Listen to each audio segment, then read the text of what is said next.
Introducing The Game. A Cromwell Media Station. Mixing sports and a little bit of fun. This is fun! On your morning drive.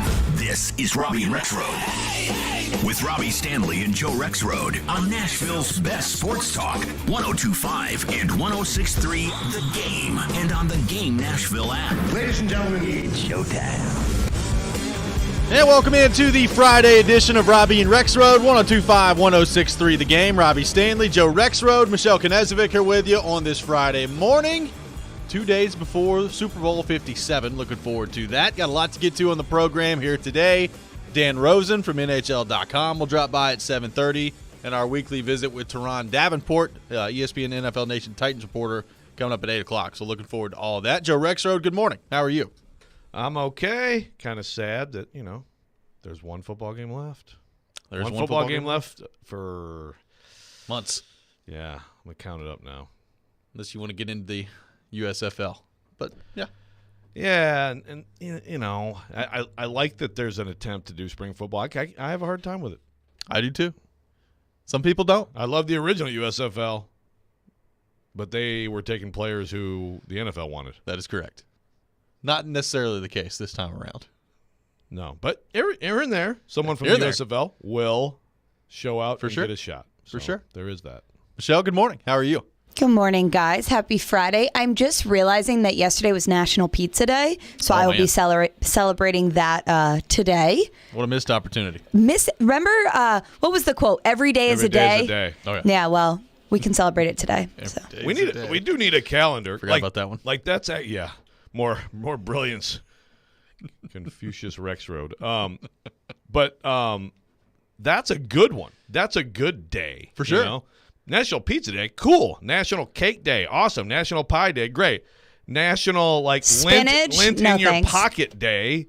Why do we need that one? I need the full master calendar. Okay, so today, February 10th, actually is National Umbrella Day. So we will be celebrating National Pizza Day on this program. Not National Umbrella Day. National random item that you may use in your life a few times. I'm on a website called nationaltoday.com, and this is what all of today's holidays apparently are. You ready? Oh, boy. All the news that's fit to print day, Children's Hospice Day, Feast of St. Paul's Shipwreck Day, International Cribbage Day, International Winter Bike to Workout Day, or Winter Bike to Work Day, National Cream Cheese Brownie Day, National Flannel Day, National Home Warranty Day, National Umbrella Day, as Michelle mentioned, National Julio Day, whatever that is, Teddy Day. Julio Jones? Maybe. And Welsh Language Music Day. There you go. So random. We like all that. So basically every single thing in the world will get a day by somebody. Yeah, absolutely. National Cribbage Day is interesting. You guys ever play cribbage? No, I've not. That's a family game that I refuse to learn, but it's kind of a big deal in my family. Is it really? Yeah. They get after some cribbage, man. Hey. It's always a day. That's all I've got. Yeah. It's always Every day is a day. That's right. Every day is a day. It is true. The NFL honors taking place last night. Patrick Mahomes winning his second MVP. No surprise there. Offensive Player of the Year goes to Justin Jefferson. Defensive Player of the Year goes to Nick Bosa. And Mike Vrabel, no longer the reigning NFL Coach of the Year. That honor goes to Brian Daboll of the New York Giants. Offensive Rookie of the Year, Garrett Wilson. Defensive Rookie of the Year, Sauce Gardner. So the Jets looking good there with the offensive and defensive rookies of the year. And the Walter Payton Man of the Year goes to Dak Prescott. I guess for being so generous of giving the football to the other team every time. I don't know. That was uncalled for. I'm sorry. That's 6 a.m. hour. I feel like what is this? Like the New York media dominating? I think that they got those. I think it should have been Kenneth Walker and Detroit Lion. And Michigan Wolverine, Aiden Hutchinson. I think those should have been the winners. Aiden Hutchinson, Sauce Gardner's pretty good. He is good. But Aiden Hutchinson's out here picking off Aaron Rodgers left and right. Come on. That is true. I mean, he was pretty good. Kenneth Walker was better than Garrett Wilson. That was dumb. Pretty good. Seahawks got screwed. I agree. Geno Smith, comeback player of the year, by the way. So I forgot to mention that. Well, there you go. So the Seahawks got something. Yes, they did. So congratulations. I thought that could have been Saquon Barkley. I thought it could be too. But congratulations to the honors winners last night. Hall of Fame class for 2023, Rondé Barber, Darrell Revis, Joe Thomas, Zach Thomas, DeMarcus Ware, Don Coryell, Chuck Howley, Joe Klecko, Ken Riley. There you go. There's your 2023 Hall of Fame class. And I saw there was a tweet last night from Schefter, and I need to go find it again, that was listing like the possibilities in 2024. And some of the names he threw out there, you're like, huh? Really? Like they could be Hall of Famers in 2024? I need to go find this. Don Coryell just getting it now really blows my mind. Eric Coryell, man. Yeah. Eric Coryell made football a much, much better thing for a lot of people. With of course, one Dan Fouts at the controls. But Don Coryell, man, he should have been in long ago. I missed this last night, which is interesting to me. It says Eric Bieniemy remains a prime candidate for offensive coordinator jobs with the Washington Commanders and Baltimore Ravens, per sources of Schefter. Interesting. Well, and there has been some, and I don't remember, as is often the case, I forget who reported this, but that he has been interested in being an OC. I think there's the play calling aspect of it that we've talked about. You know, when you get the play calling head coach, there's reason, and you're not getting head coaching jobs. You know, I think there's a reason to go be a play caller, but also reporting that he has been interested in being with a defensive team, like a good defense on the other side, which is like, well, I mean, they could have had that here if you were interested, if they were interested. I mean, just because the Titans reached out doesn't necessarily mean the Titans were all in on, trying to hire Eric Bieniemy, but this would have also fit that bill. Taylor on the text line, driven by WilsonCountyHyundai.com, says, me turns on 102.5 at 6 a.m. Robby says a dumb joke about Dak Prescott. Me goes back to bed. Love you guys. This is from Taylor on the text line. Cowboys fan? Look, at least I got it out of the way at 6 o'clock hour. I'm going to have a stupid joke, which one of us is liable to have probably once an hour on this show, this program. At least I got it out of the way early. I mean, if we're counting up stupid jokes, I dominate, okay? That could be true. That could be true. Super Bowl coming up on Sunday. We've not really talked a ton about it this week with everything else going on, but it is a couple of days away now. The biggest game of the year in professional sports in this country, the Eagles taking on the Chiefs. It is, I will say this, I'm still going with Philadelphia. I feel good about the way that they've played. I like the strengths of their team. I will say, to Charles Robinson's point yesterday on our show, it does kind of make me a little bit nervous as somebody who's picking Philadelphia in this game, that everyone around the country seems to be picking Philadelphia. I've run into very few, I think Kansas City's going to win, people that I've seen, which is weird to me. Well, it's weird to me, too, because, I mean, the line, what's the line right now? It's like a 1.5. I mean, the money's been on both sides. It's stayed right around there, right? Like 1.5, 2 points, something like that.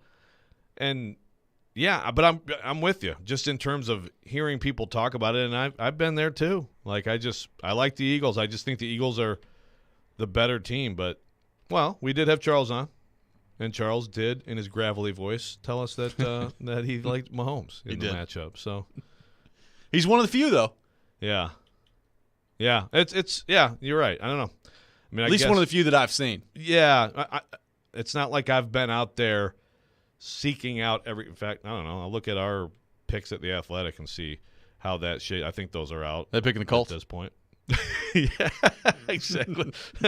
Somehow that genius Chris Ballard is going to find a way to win another Super Bowl for Indy, the city of champions.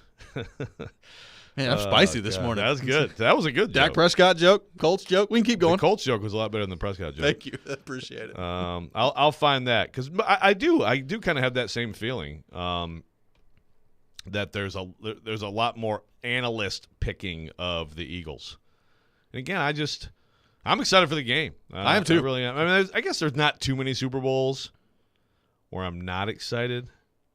Like how many Super Bowls are you just like, oh, this is awful? I can tell you heading into it, I was not excited for Rams-Patriots whenever that was. See, I was. The game ended up being horribly boring, but I didn't think it was going to be that boring. I thought that like Brady and that McVay offense would actually like be entertaining, and instead it was just a I thought Brady and the Patriots were going to kill him, which is why I was not excited about it. So they didn't do that. They did make a couple plays. They did make a couple of plays, but not a fun game that way. But to your point, most times, especially with the build-up and the lead-up to it, you can find a way to talk yourself into getting excited about pretty much any Super Bowl matchup. And per my math, we're basically looking at 7 months here, folks. 7 months. Yeah. No. Without a football game that actually counts. Right. I mean, I guess not quite 7 months. You get to the end of August, week 0, college football. But so savor it, soak it up. Why can't I find our staff picks for this? I don't know. I'm sorry. Jordan from Franklin on the text line says no Colts slander this morning. I've already upset multiple people on the text line. We're 10 minutes in. Have they still not hired a freaking head coach? No, they have not. You are correct. Neither is Arizona. If they,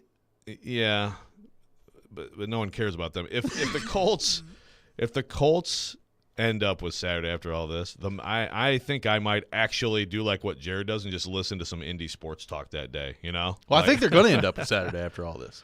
Oh man, the meltdown of the fan base is going to be epic if that's the case. Whether they're right or not, they are going to be upset. Oh, yeah. 615-737-1025. We're off and running today here on Robby and Rexrode. We'll take more of your thoughts on the Super Bowl, the NFL, 615-737-1025. We'll also get into some big news in the college sports world coming up next as well, and we'll take your thoughts on that. Let me tell you about my friends at FanDuel Sportsbook. We all have our systems when we bet, from picking the perfect upset to combing through injury reports the night before the game, maybe some player props, game props that have been successful for you in the past.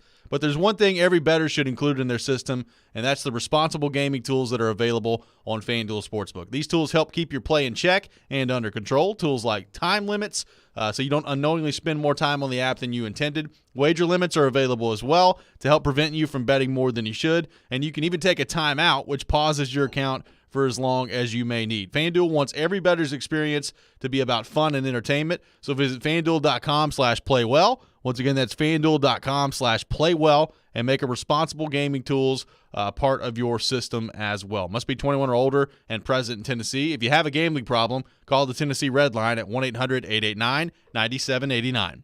The college football season never stops. ESPN college football analyst Trevor Manich joins Stillman and Company every Tuesday at 4:30. They've got to do what Nick Saban in Alabama has done so successfully over the last 10 years. Presented by Houston Clinic Orthopedics on Nashville's best sports talk, 102.5 and 106.3 The Game and the Game Nashville app. Hey, it's Jared with my friends at Hiller. Kick off the new year with new upgrades for your home. This month, when you buy something you need for your home, Hiller will give you something you want.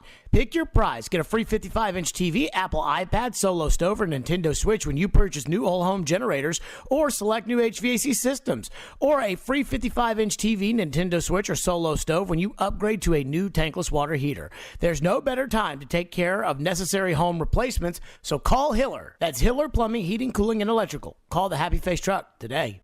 Want to be the real hero this Valentine's? Genesis Diamonds makes it easy with the Total Romance Package. It's the jewelry, the flowers, the candy, and the dinner out. All the key ingredients for a memorable Valentine's celebration. Here's how it works.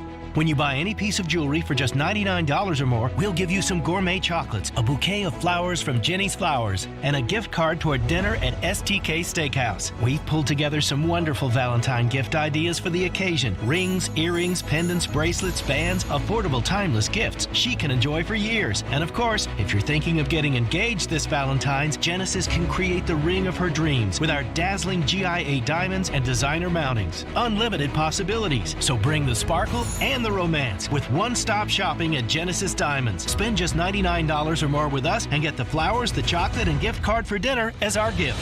Happy Valentine's Day from Genesis Diamonds, Green Hills and Cool Springs. Limited quantity. See store for details.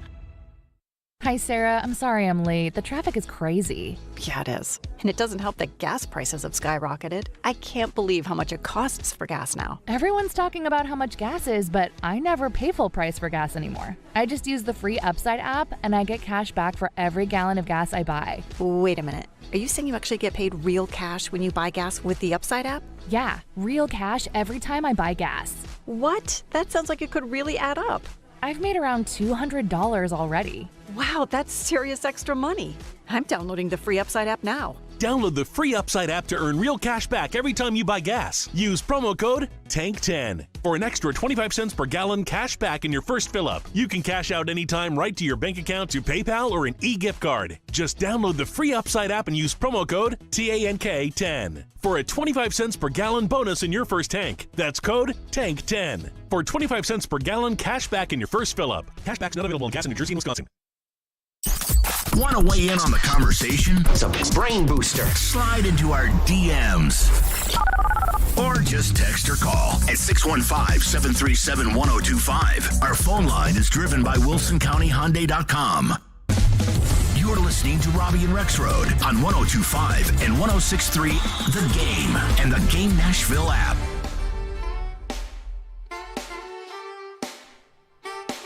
Welcome back in, Robby and Rexrode, 102.5, 106.3 The Game. We are streaming live on Twitch, Twitter, YouTube, and Facebook. Our video streaming brought to you by Superbook. We are live from our 102.5 The Game studio, sponsored by Hiller Plumbing, Heating, Cooling, and Electrical. Robby Stanley, Joe Rexrode, Michelle Knezovic here with you on this Friday morning. Taking your thoughts on our text line, driven by WilsonCountyHyundai.com, 615-737-1025,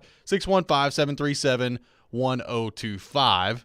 Joe, some news on the college sporting front yesterday. We talked last week. There was a report that came out that the Texas-Oklahoma transition to the SEC as soon as 2024 appeared to be dead, and that it was going to be 2025 before they were in there. And now that it's apparently not the case. Texas and Oklahoma have reached a deal with the Big 12 to leave early in 2024 and join the SEC. So it'll be this year, the final year for Texas and Oklahoma in the Big 12, and in 2024, that football season, Texas and Oklahoma will join the SEC. So that was announced last night. Greg Sankey and the SEC put out a statement about it last night, essentially welcoming Texas and Oklahoma to the SEC in the year 2024. Look, I thought it was weird from really both sides that they were just going to be kind of left for dead hanging around for the next couple of years, and just the awkward situation that is. Now, you talked about it, and I think it's a good point. Like, from a Steve Sarkisian standpoint, from a Brent Venables standpoint, like maybe hanging around for a couple of years in the Big 12, not the worst idea when it comes to what the records could look like. I'll take some awkwardness. Yeah. To avoid Bama and company, Georgia. But it doesn't look like it's going to happen. So 2024, Texas and Oklahoma will officially be joining the Southeastern Conference. Your reaction? Yeah, well, I'm glad that they figured it out. So they're forfeiting a combined $100 million, correct, in revenue distribution. So yeah, it makes sense. So everything is going to be. This is going to be the last year, and 2024 is going to be the new look of college football. Everything is coming in. As soon as you decide this stuff, I think from the fan perspective, get it going as fast as you can, because people are already talking about it and thinking about it. So I think it's good that they figured it out, and so we got one more year of worrying about the 14 playoff and everything, and then it's a totally new look in 24. A good one, in my opinion. Maybe not in everybody's. Not in everybody's. That's okay. But there's one line in this that Ross Dellinger put out there at SI.com that I think kind of perfectly sums up where we are right now in college sports. And it says, quote, "The agreement in several months of discussions for an early separation and comes just days after negotiation snags seemed to trigger reports of an altogether end to talks, something refuted to SI by multiple sources last week. Turns out the parties, specifically networks ESPN and Fox, restarted negotiations soon after the latest hitch and were steered towards a compromise by self-proclaimed dealmaker Brett Yormark, the brash Big 12 commissioner who 7 months into his tenure has scored a lucrative victory for his legacy school." So we knew this was the case anyway, but the two parties involved in this negotiation, ESPN and Fox specifically, finally found a way to come to a deal. It's all about the TV money. Yeah, TV is running the show, so they and it is absolutely of their benefit to get this going as quickly as possible, and so no big surprise there. So now you get the when the SEC, you get the how's it going to look? Would they come in, like, are you going to do we still don't know. I mean, there's an 8-game schedule with the 1 permanent opponent, and there's the 9-game schedule with the 3 permanent opponents. I guess Sankey had said like the earliest that they could decide would be right around now. I guess you would think that by like the spring meetings or something, they'd have that figured out. It's kind of an important thing to know. You would think so. Now, you're about to have Texas and Oklahoma joining the SEC. It'll make it 16 teams. And I saw a report the other day. I mean, the revenue sharing that the SEC teams are splitting right now is outrageous. It's like $750 million. Went down though. It did go down. It did go down. It will keep going up. It'll go up. It'll go up. And now you've got the 16-team part of this with Texas and Oklahoma coming in. Obviously, two gigantic brands, specifically in the world of college football. But now, if you're the SEC, you got to figure out, okay, what are you going to do? Now, this is something they've been working on. It's not like Texas and Oklahoma coming to the SEC is a mystery, but if you absolve the divisions, which is what it sounds like they're going to do, what are you doing? Like, are you going with the pod system? What does the pod system look like with Texas and Oklahoma coming in there? All those conversations that we had when this news was announced originally, well, now it's real, and if you're the SEC, you got basically a year to get things figured out on that front. Yeah, and it's cool, from the fan perspective, and it's cool that like you can go now. You can go out to Norman. Now, granted, Tennessee was supposed to go out there with a non-league schedule, and of course that got COVID took away the return trip, right? I believe to Oklahoma. I believe that's correct. Yeah, yes. But because that was supposed to be in 20, but you get to go out to Austin for a conference game. Now, the thing is, when you get these leagues so big, there may be years between some matchups, which is kind of – that's why I like the pod thing kind of makes sense, but also I'd like to see – you just don't want to see like 7 years between two teams playing each other or whatever it would be. When you do it like that and you kind of have the same group together, I mean, I'd kind of rather just see it randomly, a rotating pod every year. Kind of, Now, look, I think that the protected rivalries is definitely important. I mean, Auburn and Alabama, the Iron Bowl should happen every year, and Agreed. I think and it will. And that's where it's interesting because there are some of those that you absolutely, to me, need to preserve, and then some, could. It'd be good if you could, but how important is it? I mean, I think Vanderbilt-Tennessee should be preserved. It's an in-state rivalry in the SEC, but it's also, I think there's a big difference between the Iron Bowl and Vanderbilt-Tennessee in terms of priority. I would agree. Now, how much are the geographical, like the in-state rivalries, how much is that going to factor into it? But from Alabama's standpoint, I was talking to an Alabama fan, it's been a few weeks ago, but he was asking me about like the pod system, if it comes into play, what happens? Because he was like, obviously I want the Iron Bowl, but I want Tennessee every year, and I want LSU every year. Like, what do they do? I mean, are they going to get all three of those? I kind of doubt it. I don't know. I don't know what's going to happen on that front. But developing a pod system where, number one, you get the rivalries in there that you want to protect, but number two, like it's also as quote-unquote even as you can make it. I don't know how you do that if you're the SEC. Like somebody's going to look at their pod and be like, really? I've got Alabama, Georgia, and Florida, huh? That sounds fun. Let's do that. And that's the thing. It's also cyclical. So, look, I mean, in the last decade plus, if you were stuck with Tennessee, that's okay. You're feeling fine about it. Moving forward, maybe not so much. If Josh Heupel is going to keep building. So you have the cycles of programs. I mean, the Big Ten has been so imbalanced since they went east-west. It's just incredible how much easier it is to get to the title game of that league from the West than it is from the East. And that's where they get trounced. Right. Yeah, you get crushed by whoever shows up on the other side. I mean, I like, the divisions going away is great. There's going to be years where a team gets screwed, and some of it is like, oh, and this is the year that Kentucky's 11-1 or whatever. I honestly just randomly I'm not taking shots at Kentucky. Thanks for clarifying. Yeah. But just so you know, like you're gonna get, or you get luck because LSU's down in a particular year. But this is also why, with this, and I think with non-league scheduling, as I've said many times, now that you have more margin for error to get into the playoff, I think that stuff also becomes a little bit less devastating to your season if you do get screwed with a tough schedule. I mean, you have some margin for error. You can get into the playoffs certainly with a loss now in this league. For sure. Someone on the text line says pretty soon the SEC will be the only conference worth watching. I wouldn't agree with that. I mean, I think USC and UCLA going to the Big Ten, as weird as that is, I mean, there's two leagues. There are two leagues that are going to be worth watching. And maybe some around the other ones here and there. Well, I will say. There's still Clemson out there, and there's still. Personally, I enjoyed watching the Big 12 this year, and it really had nothing to do with Texas and Oklahoma because they weren't very good. Yeah. But, I mean, I've just kind of left them for dead when we talked about this, and I don't think that they're going to be consistently, competing for national championships or anything with the schools that they've got left in there. But, TCU was in the national title game this year. It didn't go well for them at all in the national title game this year. But they did beat the Big Ten team in the playoff. They did beat the Big Ten team in the playoff. So, it was actually a really good year for the Big 12. So it's obviously the question of as we move forward over time and there's, a bigger gap between these two leagues and money, which can be used for whatever. I mean, that can be applied to a lot of things. Yep.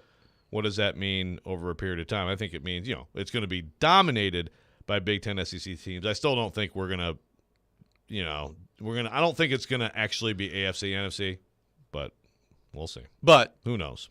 I mean, it's been dominated by SEC teams for a long time now, too. Well, that's true. Yeah. So, no doubt. Now, is it going to be a little bit more dominated if you go to the 12-team playoff and now you've got 16 teams in the SEC and you can start listing off the programs that are in there pretty darn good? Yeah, probably. Probably is going to be. But, I mean, it's been dominated by the SEC for a while. My whole thing is just let's get these at campus sites because I am all the way here for some of these. You go back through the years and, this is what it would be. And, it's like, oh, man, that Alabama team going to Columbus, oh, yes. That's what's got to happen. The bowl involvement and insistence on having all these games at neutral sites is so ridiculous and so not. It's makes worse games and it's obviously worse for fans and costs them a whole lot more money. Good luck with that. Yeah, I know. 615-737. There's some stuff up in the air with that. 615-737-1025. We'll continue the discussion on Texas and Oklahoma coming to the SEC in 2024. Coming up next, take your thoughts on where we're headed in college sports as a whole. 615-737-1025. This is Robby and Rexrode, 102.5, 106.3, The Game. When you want all the going in and the score, blast the score. He risks one, they score. And don't forget the oh, what a stop! Sliding across to make the save. Backhander, nice stop. When all you want is Smashville, we have you covered. Hear every Predators game right here. We are your home for Smashville. 102.5 and 106.3 The Game and the Game Nashville app. Blackberry Smoke's Brothers and Sisters Ryman Reunion. Yeah, I can feel a good one coming on. This Thursday and Friday night, Ryman Auditorium. Are we waiting for the thunder? Blackberry Smoke. My pony ride out of this one horse town. Tickets on sale now at Ryman.com. Sponsored by PNC Bank and Access, proud partners of Ryman Auditorium.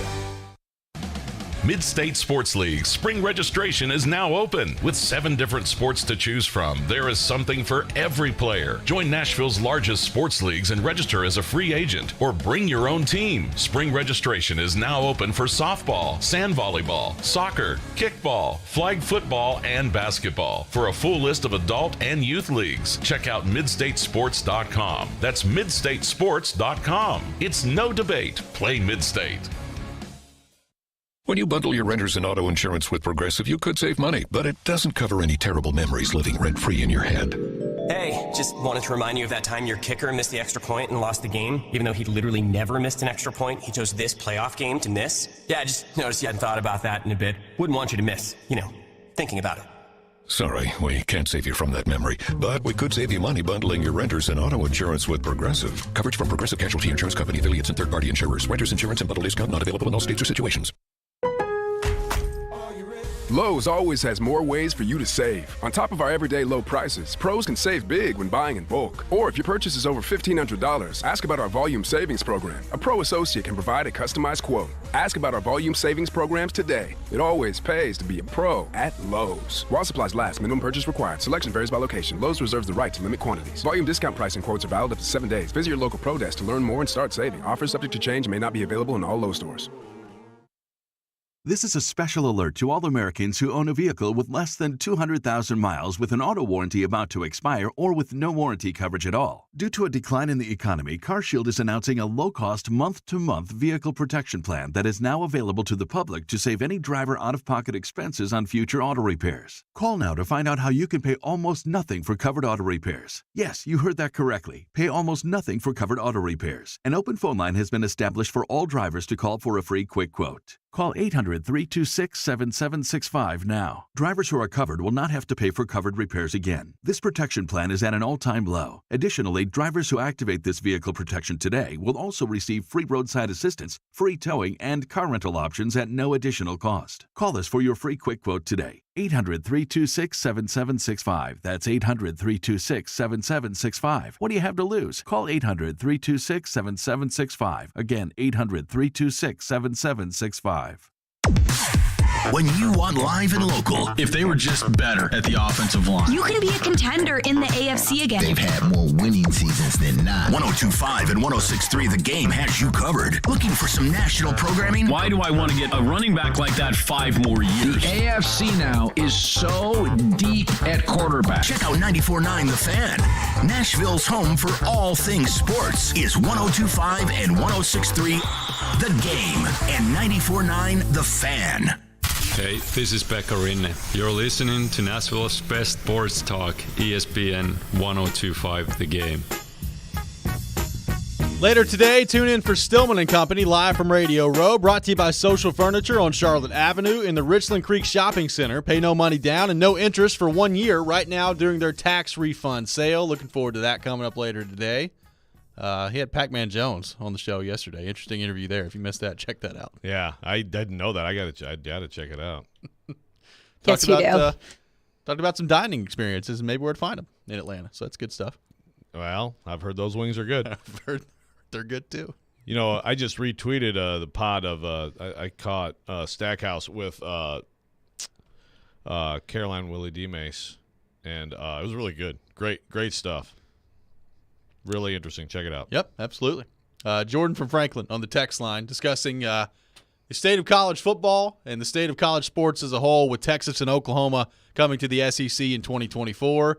Jordan from Franklin on the text line asking, would the A&M and Texas game come back? Would that be a part of the pods? I would think, that makes some sense. I'm assuming that Texas and Oklahoma are going to be in the same pod when they come in. That would make sense, the Red River rivalry. Will A&M be in one with them? I think geographically it makes sense. With some history, it makes some sense. But, that's the thing. Who's Missouri going to be in a pod with? Who's South Carolina going to be in a pod with? Ole Miss, Mississippi State, going up and down the list. How do you do all that if you're the SEC? I don't know. Yeah, well, first of all, Jordan, if you're saying, it'll definitely, they're going to play. It'll be played. Yeah, for sure. The question is, and it's so funny because they hate each other, got away from each other, and now they're reunited. Has anybody seen the movie The Best Little Whorehouse in Texas? I can't say that I have. Well, it's a Burt Reynolds special from the early 80s. Yes, I know, Michelle, you're like, wait, that's a real title of a movie? Now, I honestly wouldn't expect you to have seen that movie. I did see it, but it's about the Texas and Texas A&M game every year and what happens when the winner wins the Texas and Texas A&M game. There you go. So, I'm telling you, this is in the 1980s. Burt Reynolds. I think Dolly Parton, right? I'm pretty sure. I haven't seen it. Not sure. Okay. Anyway, that was in the early 80s when that game was probably considered as big a game as there was. That was Nebraska, Oklahoma, yep. Texas A&M, obviously Auburn, Alabama.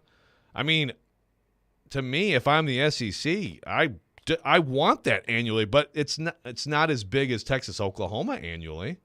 The Red River rivalry has to be. It's going to be in the maintained. Yeah.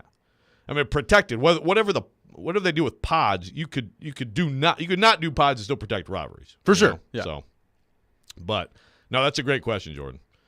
Not a great movie. Thank you. Liam on the text line says, I hope we someday go back to regional conferences and just separate out a football super league. This is from Liam on the text line. What does that mean? I don't know. I don't anticipate now that they've done all this, though, with the money that it's going to generate. I don't know that I anticipate them going backwards and putting it back to regional conferences. Yeah. I think what you should be worried about is, like, how much bigger is it going to get? Like, is the SEC going to be a 24-team conference in 15 years? I have no idea, but I'm not going to take it off the table with the way things have gone lately. Yeah, I mean, at some point it's like, gee, we're really splitting this money up among a lot of people, Yeah. you know, a lot of mouths to feed. But yeah, the idea that geography and common sense is going to like come back into the equation, I wouldn't hold your breath on that. Matt in Hoptown says, love that movie. And yes, it was Dolly Parton. Thank you, Matt. We appreciate it. So we're getting, more and more information coming out on a weekly basis now. We know that Texas and Oklahoma is coming to the SEC in 2024. We've seen for over a year now NIL and the impact that that's had on college sports, college football, college basketball, whatever you want to take it. Overall, Joe, your state of the union on where we are right now in college sports, what you've seen over the past couple of years, what you like, what you dislike, and where you think we could be headed. Well, the expansion, the realignment stuff is extremely, to me, I hate it because, I like tradition. I think that's one great thing about college sports. Now, where you and I differ, of course, is on the playoff format. Like, I think once you go to any sort of playoff, then that's what it is. And one thing that I think we've learned over the years is that just becomes the complete dominant discussion of the sport. So I like it. I like having more opportunity for people. And I think that we're going to have some good games. We did actually. Two of the 3 games in the 4-team this year were awesome. So. But that's not every year. In some years, we don't get any good ones, or we get one kind of good one. With the new playoff, we're going to get some really good games. And, again, the games at home sites, however they set up, there will be some home sites. Right now, the way it's set up would be so dumb because then you'd go from home weekends to neutral weekends. And, it's ridiculous. But, anyway, you're going to have some home site games. I think that's going to be fantastic. But the realignment is just – I hate it. We go all the way back to go back to the Big Ten back when Jim Delaney thought that, cable subscriber numbers was what was going to be everything, and they go get Rutgers. What? New York market. Yeah. They'd probably ask for a do-over now if they could. So you just have these weird conferences. To me, you can have the expanded playoff and you can do a lot of these things and, name, image, likeness and all that stuff. And I know a lot of people are worried about that, but I think most of the complaining about that still is coaches. And you know what? It does make their jobs harder. And you know what? I'm not shedding a tear for that. You're all in the same situation. It's like people complain about the weather in a game. The other team played in the same weather, man. So, it's kind of a mess, but the whole thing with guardrails and everything, to me, it's not going to happen. Like, you're still talking about trying to get congressional involvement here, hoping somebody bails you out. You screwed up, you being, the NCAA, which, again, is the schools, in not being forward thinking about this and trying to, prepare for it. And so I just don't see how you put the genie back in the bottle. So that's going to be an ongoing and, to me, very annoying discussion, but money has been driving this sport for a long, long time, and it's just going to some different people now. Well, there's all of that's with it, and then you've got the Jaden Rashada stuff in Florida, where he's promised $13 million of NIL money, reportedly, in his recruitment process. I think quickly finds out once he gets there that ain't happening, and then says, you know what, I'm out of here. Like, how much of we talked about that when the NIL stuff started of, all right, how many of these coaches / teams / if it's not them directly, the collectives are going to be making promises with their mouths that they can't cash. Yeah. And we've already seen one example in Florida that's generating a lot of attention right now. An extreme example. And that is, if anybody, check out the story that Stuart Mandel and Andy Staples wrote about him. It's incredible. It's like $9.5 million from Miami and $13.5 million from Florida and the contract and everything, and then it's just all there's a lot of stuff. He's a 4-star quarterback. Yeah, right. No, I mean, it's and that's the thing. Sometimes you're going to have these battles for a particular player, and that's what happens, right? Like the price gets driven up, but then, did he, from all we can tell here, get hosed on this thing? So yeah, look, I mean, it's all that stuff. Go to Knoxville. I mean, Nico here is a guy who, I mean, it's a pretty well reported situation with NIL with him, and then you have the case of like, okay, so what if he isn't good enough? What if he doesn't play? I mean, there's so much. There's going to be some messy situations with this. There's no doubt about it. But again, it's like, I mean, what are you going to do? Like, what's going to? I mean, basically, you just have to have. I mean, to me, the more that this stuff can be in the light and sort of treated like professional sports, because really that's what it is, I think the better it is, and the less chance of completely ridiculous situations like Rashad is happening. I mean, I am in favor of this stuff being like publicly reported, and I know a lot of people are like, well, I don't want my people to know what my kid is getting, but I also think there's some protection there. Just like in pro sports, we know the contract numbers. Exactly. 615-737-1025. We'll take your thoughts on our phone and text lines, driven by WilsonCountyHyundai.com. Coming up next, it's time for the best and worst things in sports. We'll take your submissions on the text line, 615-737-1025. We'll do that next, but first, Joe Rexrode has a word from our friends at FanDuel Sportsbook. I do have a word for from our friends at FanDuel Sportsbook, which, of course, is America's #1 sportsbook. And I don't know if you guys have heard, but we got Super Bowl 57 coming up here on Sunday, folks. So this is a great opportunity to get in on FanDuel Sportsbook.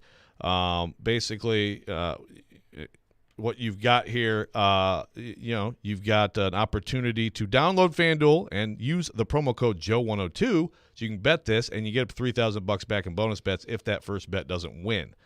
Of course, you can bet on everything from the money line to point spreads. You can bet on a player prop, but you can combine them for a same-game parlay, and you can make more money that way. I'm going to stick with what I've been saying all week on the same-game parlay for the Super Bowl, although you're already talking me a little bit into the Chiefs. But I'm going to go Eagles. I'm going to go Jalen Hurts has a big day on the ground, and Patrick Mahomes throws for a lot of yards as the Chiefs are trying to come back in that game. That's how I see it working out. Just do whatever you want to do on a top-rated sportsbook app. Safe, secure, easy to use, and you get paid instantly. Again, promo code Joe102. Claim that no-sweat first bet on Super Bowl 57. And then you can make every moment more with FanDuel, official sportsbook partner of the NFL. And you must be 21 or older, present in Tennessee. First on the room, any wager only. $10 deposit required. Refund issued is now withdrawable bonus bets. Expire in 14 days. Restrictions apply. See terms at FanDuel.com/sportsbook. Gambling problem? Call the Tennessee Red Line, 800-889-9789. Every Wednesday at 8:30. Join Robby and Rexrode for The Choice is Yours. 2 sports questions, 2 non-sports questions. They'll answer a couple of questions about life and sports. The Choice is Yours is built by Jarrett Companies. You have a choice. So when you have a need for site and utility work, fire protection, concrete and asphalt services, the choice is simple. It's Jarrett Companies. For more, visit JarrettCompaniesInc.com. The Choice is Yours. Wednesdays at 8:30 on 102.5 and 106.3 The Game and the Game Nashville app. This week in Vanderbilt history, February 8th, 1997. The Commodores win an overtime thriller against Arkansas, 87-83 at Memorial Gym, to return to 500 in SEC play at 5-5. Vandy hit 10 threes and 27 free throws while shooting 48% from the field and out-rebounding the Razorbacks 39-31. Junior big man Austin Bates recorded a double-double, 24 points and 10 rebounds on the night. The victory was the midway point in a 6-game win streak that continued 4 days later with a 66-53 win over Tennessee and Nashville, and then road wins at Auburn and at Georgia. Coach Jan Van Bredekoff's team would finish SEC play at 9-7 and go on to win 19 games overall and earn a bid to the NCAA tournament. Doris 87, Hogs 83 in OT. February 8th, 1997. This week in Vanderbilt history, I'm Kevin Ingram.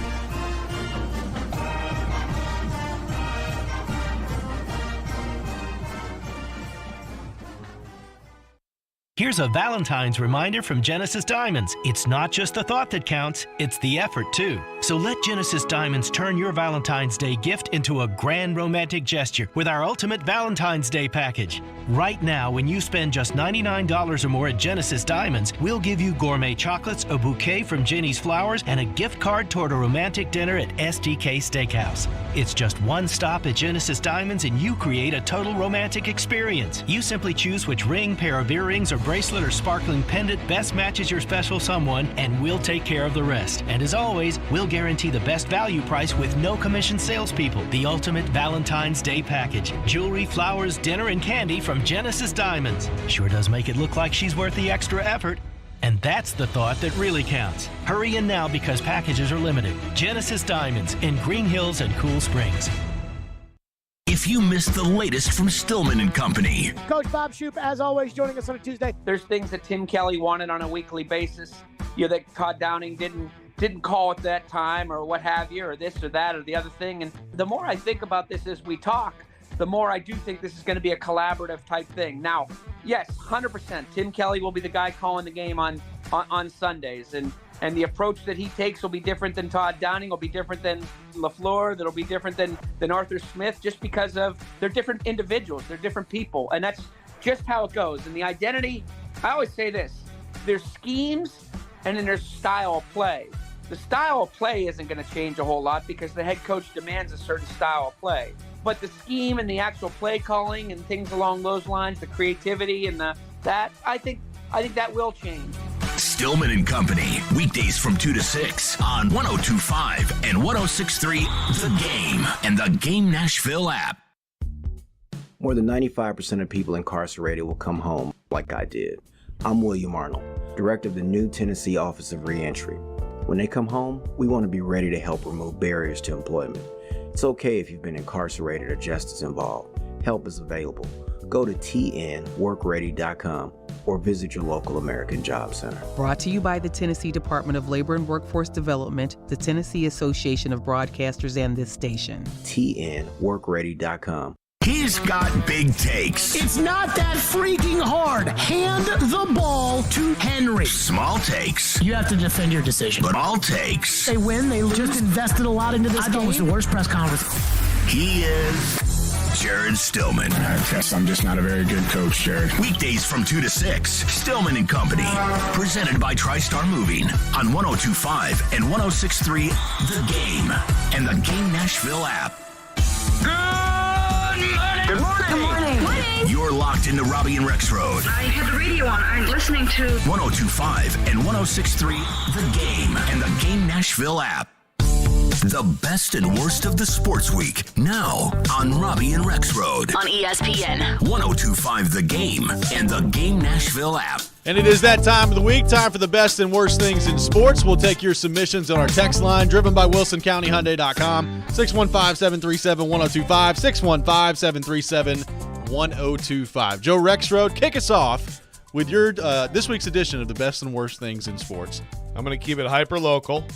This time I'm not going to do like the best, but also the worst. I'm going to do two separate things, but hyper-local. Big day. Best is very easy. Vanderbilt, Tennessee. Such an awesome game. It was just, and I wish that every seat was filled in that place, but if you have more performances like that, you're going to eventually get it back to that. That was, Jerry Stackhouse used the term Memorial Magic. That's the most magical I've seen that place in a win since Bryce Drew's first year when they beat Florida as they were making a late run that season to the NCAA tournament. And the most electric since Tennessee beat Vanderbilt in 2019 with that great Grant Williams team in an overtime game. But that was special. I mean, Tyron Lawrence, that shot is going to be remembered. That's just the play, just the reaction, the whole thing from every angle. The only issue I have is I've now gone back and watched everything. And, no camera got a glimpse of Stackhouse jumping around and stuff. They got none of it. I saw it in real time. I'm like, oh, my God, look at Stackhouse. And he's hugging Liam Robbins. From the crow's nest a mile away. That's a big fail. But other than that, you can't complain about any of that. It was fantastic. And my worst is the Preds coming back from their break and just straight doo-doo. Just straight doo-doo. It's just, there's just no excuse, and it's just the same stuff with I know we're going to talk about this next hour, but it's just the same old story here with these guys. Michelle Knezovic, your best and worst things in the world of sports. Okay, my best thing in sports this week actually was last night at the NFL Honors. I don't know if you guys had a chance to watch it, but they brought up on the stage all of the doctors from Cincinnati, or the medical staff from the Cincinnati Bengals, the Buffalo Bills, and then also the University of Cincinnati medical staff. And then Damar Hamlin came out and said some words. And it was I just thought it was like a beautiful thing that the NFL did. They honored all of these doctors. We all know the incident. We all know the story. So I just thought it was a great moment of them bringing them all up there. And then Damar Hamlin had a great speech as well. So that's my best thing in sports. My worst thing in sports this week, I don't know if you all saw this. Joe, I know how you feel about Gino Auriemma, but after South Carolina beat them 81-77, this was last weekend. I know where you're going. Basically, in his post-game press conference, this is, I'll quote, he said, one of my guards had bruises on her body, and that is the way the team defends her. That's not basketball anymore. So just throwing shots at South Carolina as if this isn't a physical game. And shout out to Dawn Staley, because she just said her piece and was like, you know what? I've always said that UConn is the standard, and I never said anything for years when they continuously just beat everybody. And basically, Gino just looks like a sore loser. And you are not the only team in women's college basketball anymore, and other programs are emerging, which is amazing for the sport. So I saw that comment, and I just thought, you're a sore loser, but good for Dawn Staley standing up and just being like, hey, yeah, we're one of the best programs in the country right now, and get over it. You were for so many years. So that's my worst in sports. That's a great worst. I watched that whole game Sunday. I mean, it was a great game. It was a basketball game. I mean, are you kidding me? What were they doing? Well, he looks like a sore loser because, he's a crybaby. He is a sore loser. Exactly. Well, that's true. And look, South Carolina. South Carolina is the big dog now. Also, you're going to get bruises. You're playing a college basketball. Like, get over it. Was that it's his fine. attempt to get the officials' attention or something? Like after the games, like, hey, my players got bruises all over. Okay. Also, the comment when they played Tennessee, like, get over it, Gino. Yeah, that's a very good worst. We're all three fans of Gino Auriemma on this program. Great coach. He is a great coach. All right, my best in sports.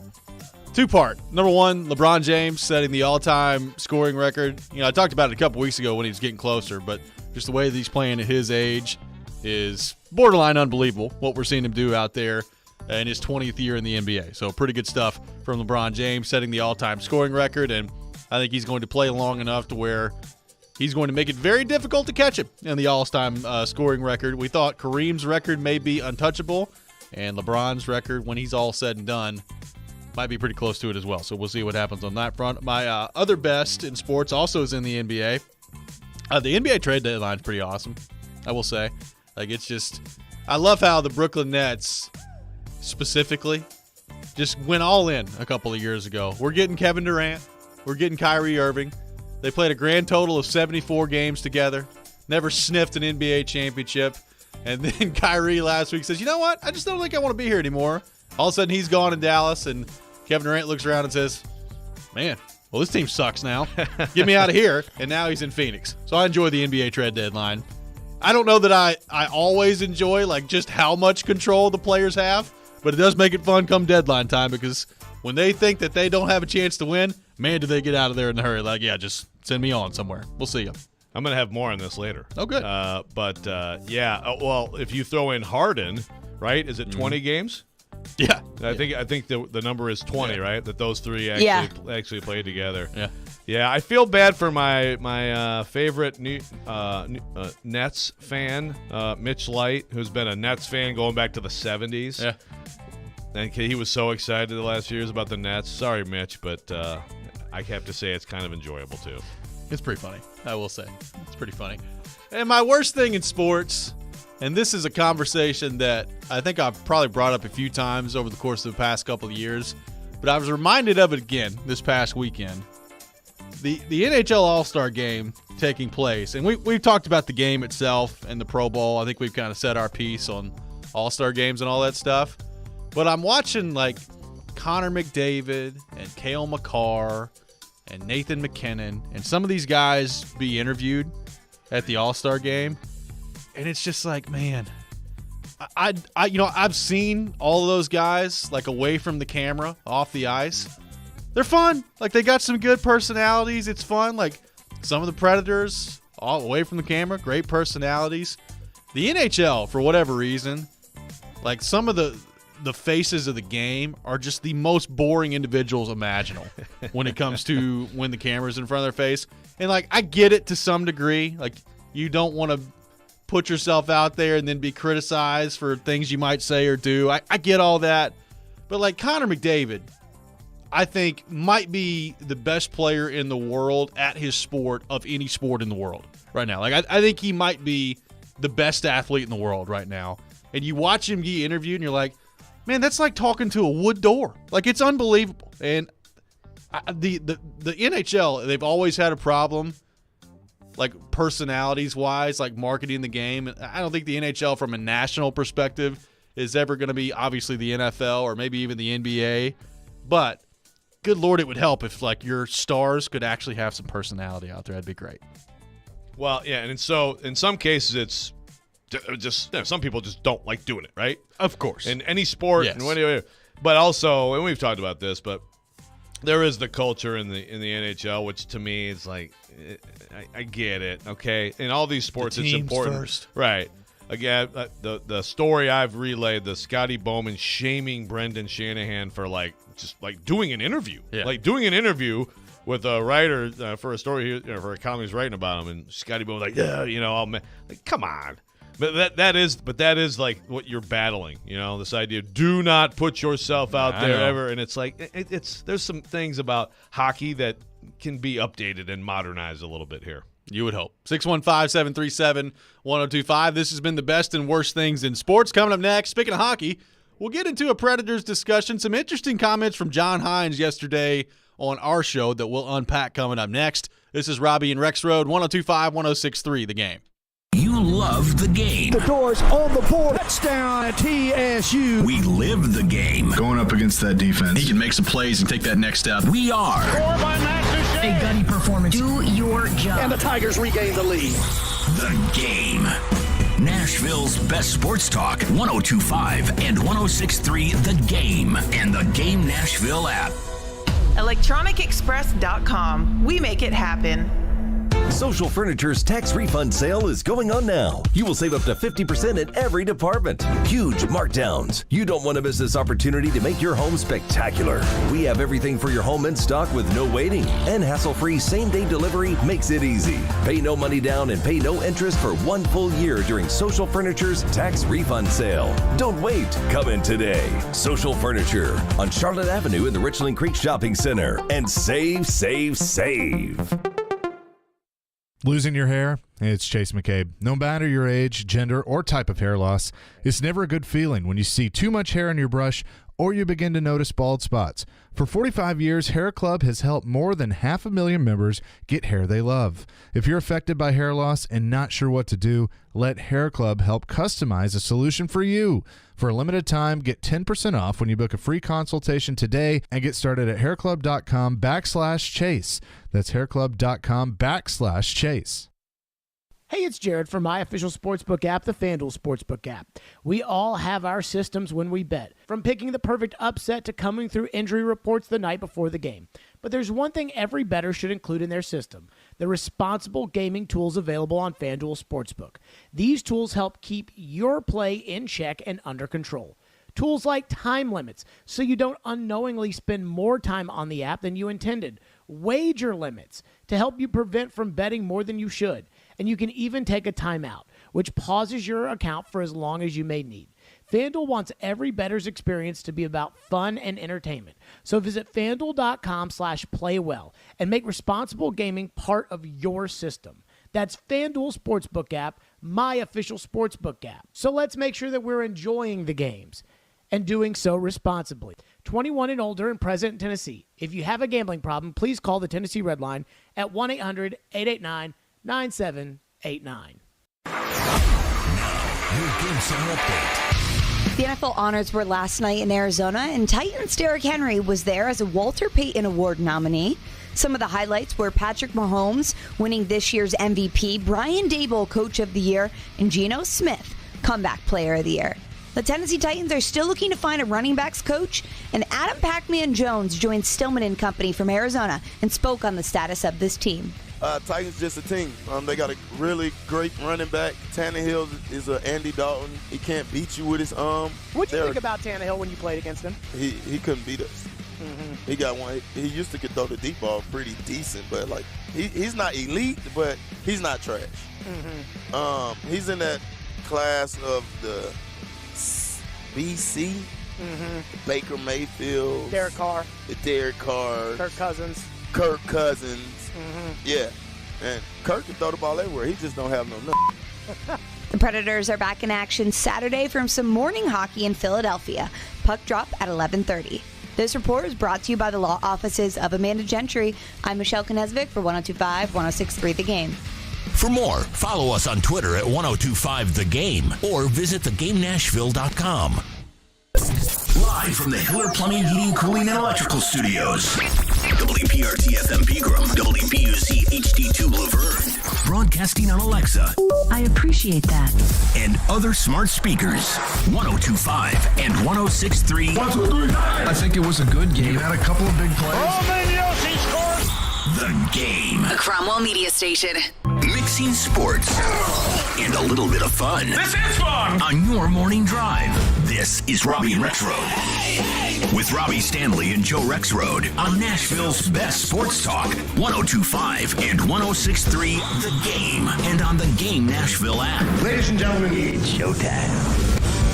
Hour number 2, Robby and Rexrode, 1025, 1063 The Game. Robby Stanley, Joe Rexrode, Michelle Knezvik here with you on this Friday morning in Nashville, Tennessee. We'll have Dan Rosen from NHL.com coming up later in the show at 7:30. Looking forward to that. Teron Davenport, ESPN NFL Nation Titans reporter, joining the program at 8 o'clock. In the meantime, taking your thoughts on our phone and text lines, driven by WilsonCountyHyundai.com, 615-737-1025. So, Joe, there's one specific part of the Predators that the more I've thought about it and the more I've paid attention to some of the comments that have been made after some of these games is really bothering me and starting to bother me about the Nashville Predators. And we had John Hines on our show yesterday, and we talked to him, and we spent a lot of time yesterday talking about the Vegas game, you know, what happened, what's kind of the message in the aftermath of all that. How do you explain that happening after you played so well heading into the break and where you are in the standings, all those different things. And there was one part of the conversation with John Hines that I thought was pretty interesting yesterday. Here's what John Hines had to say on our show yesterday on the Predators and what happened in the Vegas game. To that point, though, John, I mean, you brought up that message a lot with the players. Like, is it frustrating that that's a message that you're still having to deliver at this point based on the response that we saw the other night? No, I think it's the challenge. You know, it's the challenge of coaching. You know, I don't think frustrating is a good word. I think it's challenging. And also at the same time, looking for that leadership group to really grab hold and lead with the intensity level and the focus level and the commitment to play the right way and to maximize their talent. You know, that's what's going to get us going. And I think when you look at the time before the break, there was a big impact because there were some things said by the players, to each other with all of us in the room. But then if you look at the actions of those games and the performance of those players in those games, that's what we need more of. So that was John Hines yesterday on the show. And one of the things about the Predators lately that, as I don't know if rub me the wrong way is the right phrase, but it's notable to me. It always feels to me, Joe, like there's got to be some kick in the pants or some wake-up call that has to take place for them to snap out of it. Like we talked about the meeting, and they showed up at a complete no-show in St. Louis. The game was awful. They couldn't do anything right. They didn't execute well. It didn't look like the intensity level was where it was supposed to be. And they had the big meeting, and people called each other out and all these different things, and Johansson had a lot of things to say the next day. And you come out and you play really well the next 3 games, and you're feeling good about where you are. I get there's a break in there, probably in hindsight, I think we talked about this beforehand, not a great time for the break.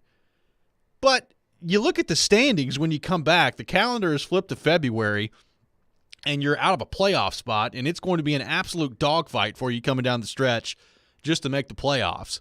And then you come out and you play like that on Tuesday, and then some of the same stuff after the game of, well, we just didn't play well, intensity level wasn't where it needed to be. You know, Duchesne's comments the other day of maybe this will be the best thing for us. It's like, well, why do you always need something to go wrong for it to kick you guys back into gear? I mean, that part of it, if I'm a Predators fan, would just drive me nuts. And I realize it's an 82-game season.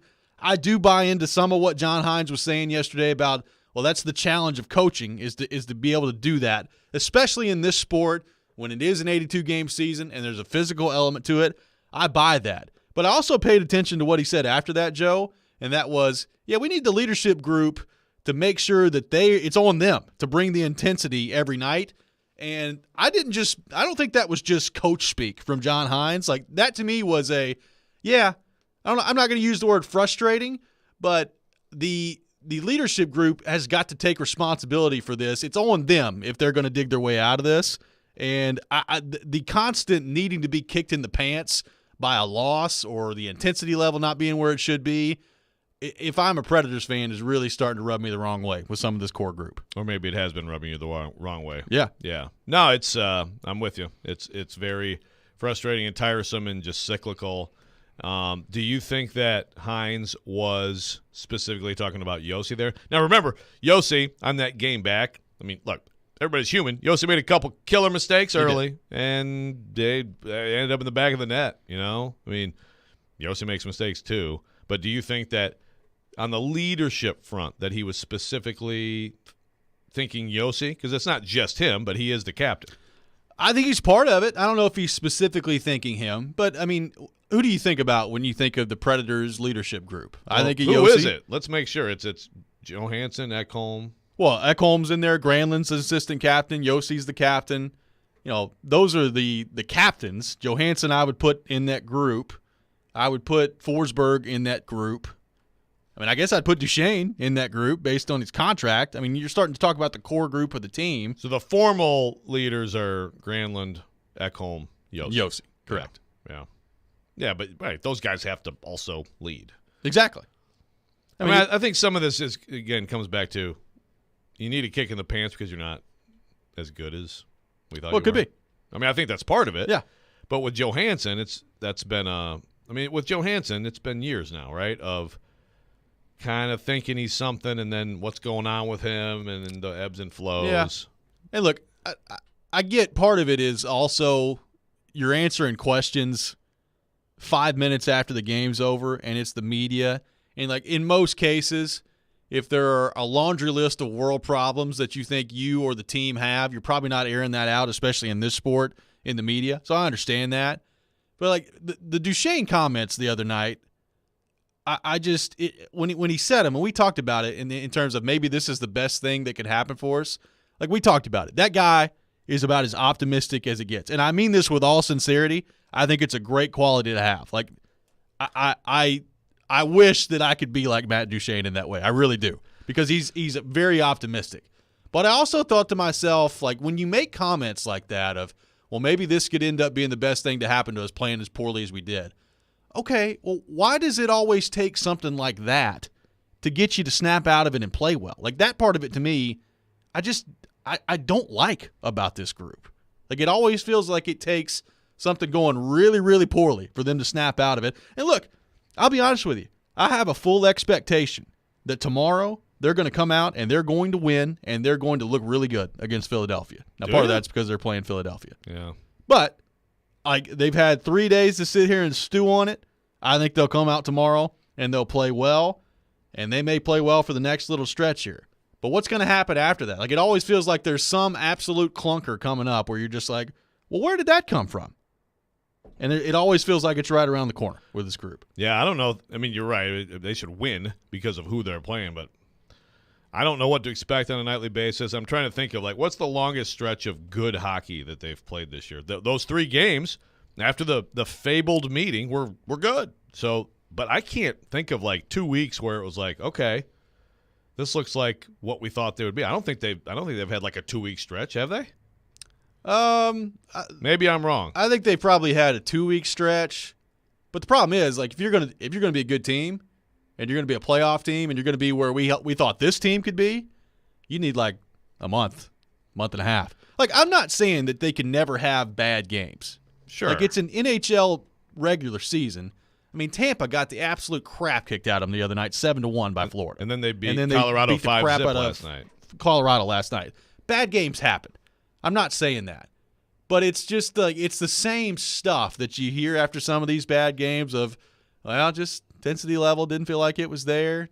I mean, obviously the other night they took 1,000 shots and had 17 of them on goal. In all seriousness, I think it was 53 shots attempts that they had. 17 of them ended up on goal. Like, it's just the same old story after some of these games kind of drives me nuts about this team. Yeah. No, it's like a lot of it is, it's years of kind of the same thing. I mean, it's different issues in different seasons. It's not the exact same roster. But basically, going back to the end of Laviolette, like there's kind of some consistent themes that I think you have to look at. I mean, look, we know what it is in the NHL. Like, you're not firing the players. You are tied to the players who are under contract for long periods of time. So that's part of why this league chews up coaches. But through 2 coaching tenures now, we've seen some of the same issues. And so I think you just have to look at some of these guys and say, well, not consistent enough, not intense enough, not whatever. I think some of it is just not good enough. Yeah. Not good enough compared to the best players on a lot of the other teams. 615-737-1025. We'll take your thoughts on the Predators. 615-737-1025. We'll have more on this coming up next. Take your thoughts and also get into some deadline moves, or I guess some pre-deadline moves in the NHL that are starting to fire off pretty rapidly. We'll get into all that coming up next. Preds fans, if you want to win tickets in our lower bowl section 102, just text the keyword Superbook, all one word, to the game text line at 615-737-1025, and you'll be entered to win. Win with 102.5-106.3 The Game, and you can win with Superbook. This is Robby and Rexrode, 102.5-106.3 The Game. Your home for MTSU basketball is 94.9 The Fan. 3-ball, yes sir! All the big shots and moments live here. MTSU basketball is on a station built for you. 94.9 The Fan. You can trek through the savannas of Africa. Wait on the magic moment on the Great Plains of North America. Or find the thrills of Patagonia. You can book your dream hunt at the SEI Convention, coming to Nashville for the very first time. Come find your adventure February 22nd through February 25th. It's the ultimate sportsman's market, a place for every hunter. And this year, it's happening Music City style, with special performances by Lee Brice, Big and Rich, The Frontman with Gretchen Wilson, and of course, Leonard Skinner. It's a celebration of the outdoor lifestyle, February 22nd through February 25th. Come find your adventure. Just log on to safariclub.org. One more time, that's safariclub.org. This convention will sell out, so reserve your spot today. Come find your adventure. The big game is finally here, and so are huge savings at Electronic Express. Come into any of our convenient locations and save big on 4K TVs from your favorite brands like Samsung, LG, Sony, TCL, Hisense, and more. Electronic Express has huge savings in every department. 4K TVs, computers, appliances, housewares, Bluetooth speakers, and more. Save up to 40% with up to 36 months free financing. Score amazing deals in-store or online at electronicexpress.com. Electronic Express, we make it happen. Imagine her delight when she unwraps a luxurious spa day from a Moment's Peace, the ultimate day spa and salon in Cool Springs. A spa gift card lets her pick whatever she wants, and whether you spend a little or go lavish, you're a thoughtful romantic this Valentine's Day. But time's running very short. Call 224-0770. A Moment's Peace in Cool Springs across I-65 from Galleria Mall at the intersection of Carruthers Parkway and Bakers Bridge Avenue. Call or click right now, 224-0770. Online at amomentspeace.com. Celebrate Nashville's chefs and diverse food scene throughout the month of February with Dine Nashville. Scheduled events include one-of-a-kind chef collaborations throughout the month and Restaurant Week, February 20th through 26th. Reservations and more information can be found at visitmusiccity.com/Dine Nashville. Hey, it's Jared. Are you looking to move? If so, do yourself a favor and reach out to my friends at TriStar Moving.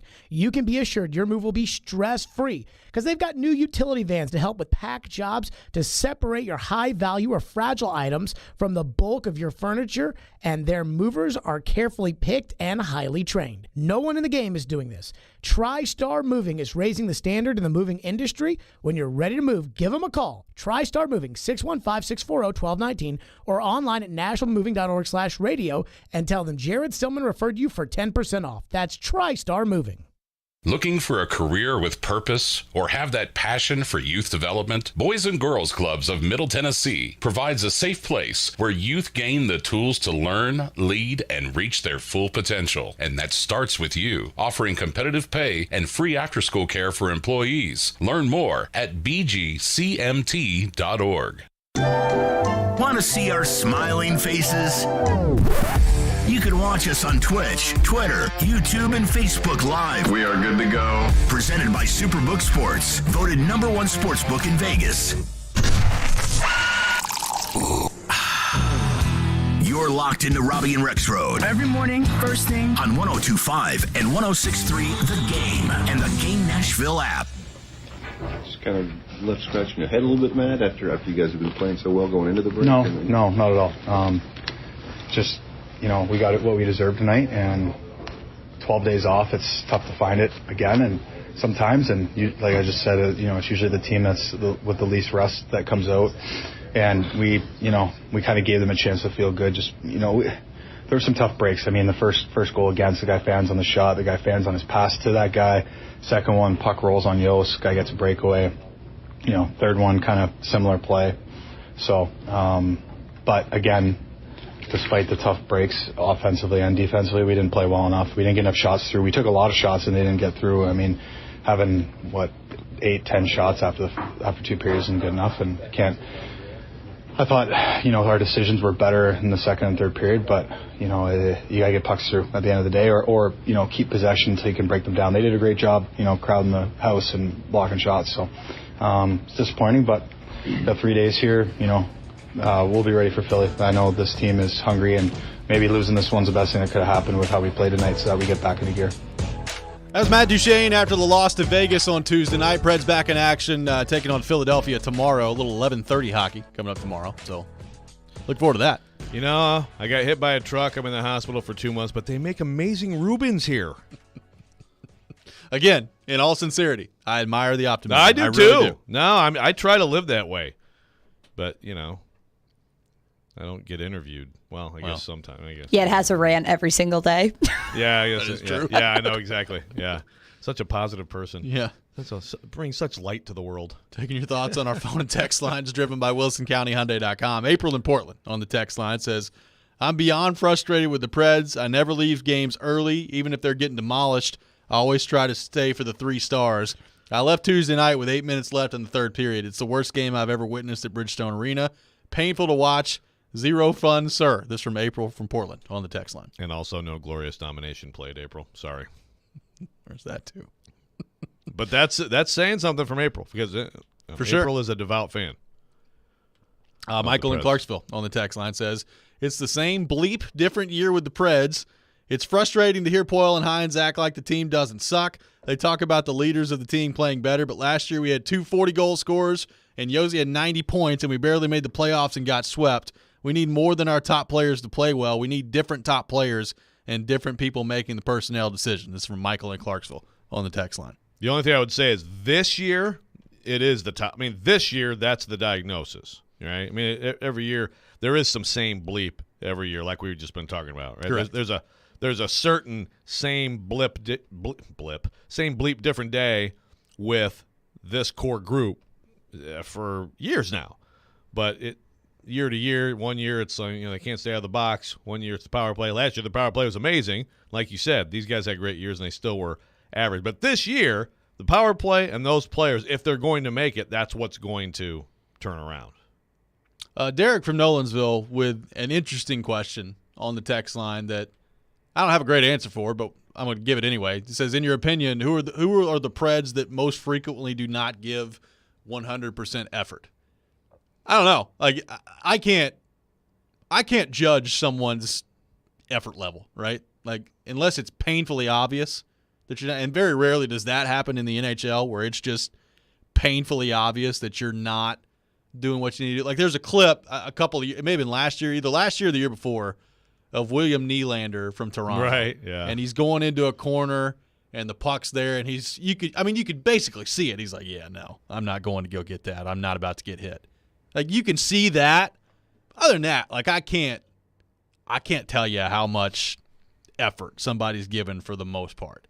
Now, I also think effort and intensity can be two different things. Yes. Like, I don't believe that the Predators have guys out there just dogging it on a nightly basis. Like, we've talked about this before.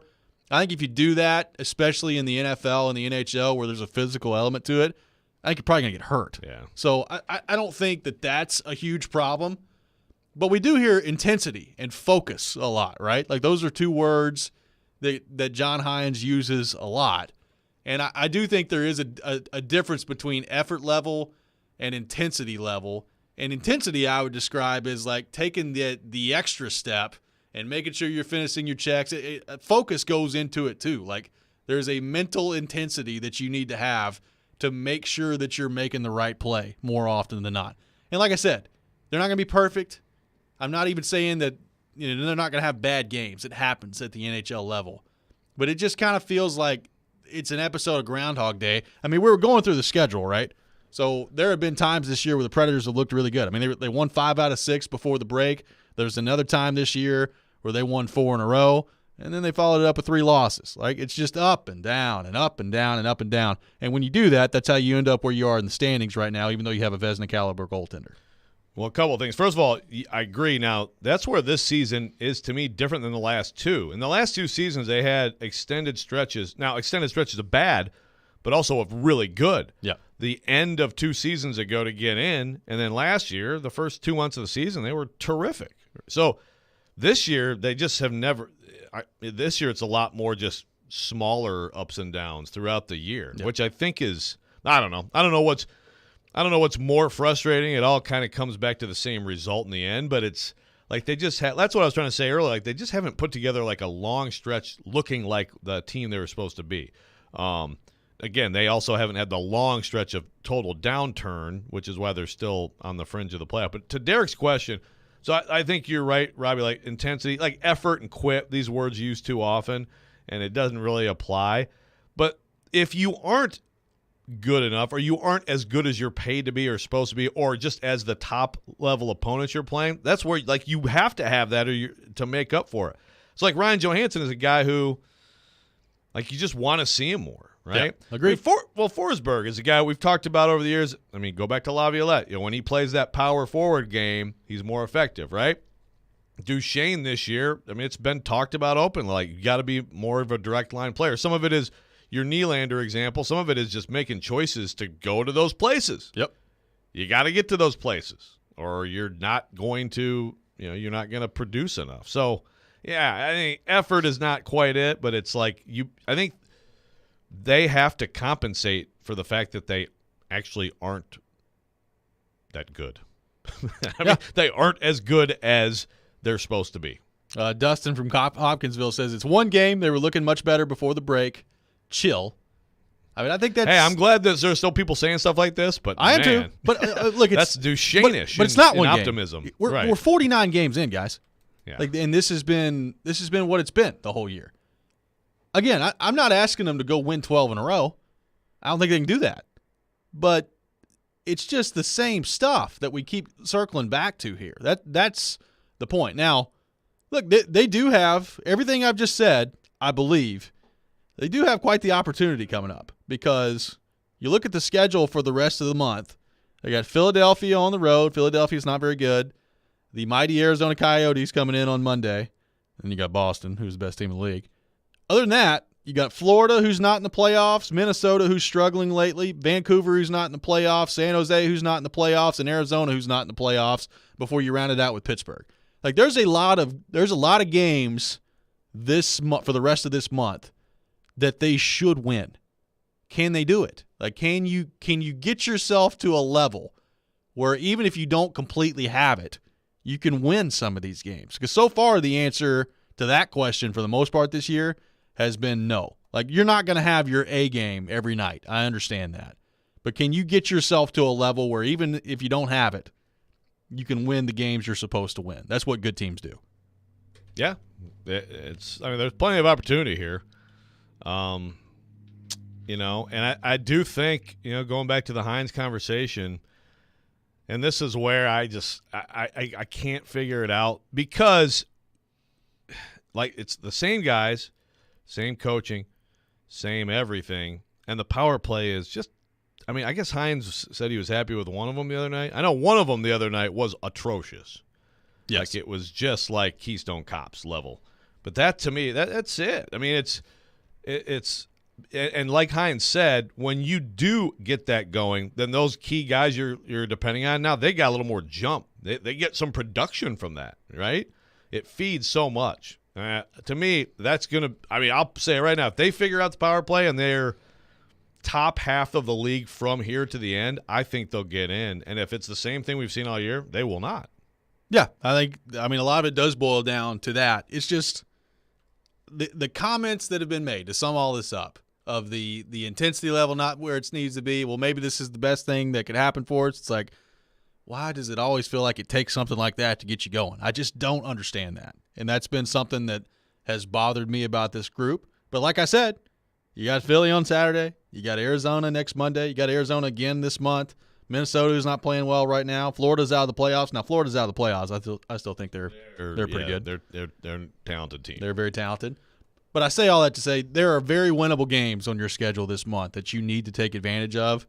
Can you have the intensity to go do it? That's the question I've got about this Predators team. We'll see what happens on that front. Speaking of the Predators, we'll be joined by Dan Rosen from NHL.com. Coming up next, we'll get his thoughts on the Predators and a busy trade season already starting in the NHL. We've seen a couple of big moves, including another big one yesterday. We'll get into all that with Dan coming up next. This is Robby and Rexrode, 102.5, 106.3, The Game.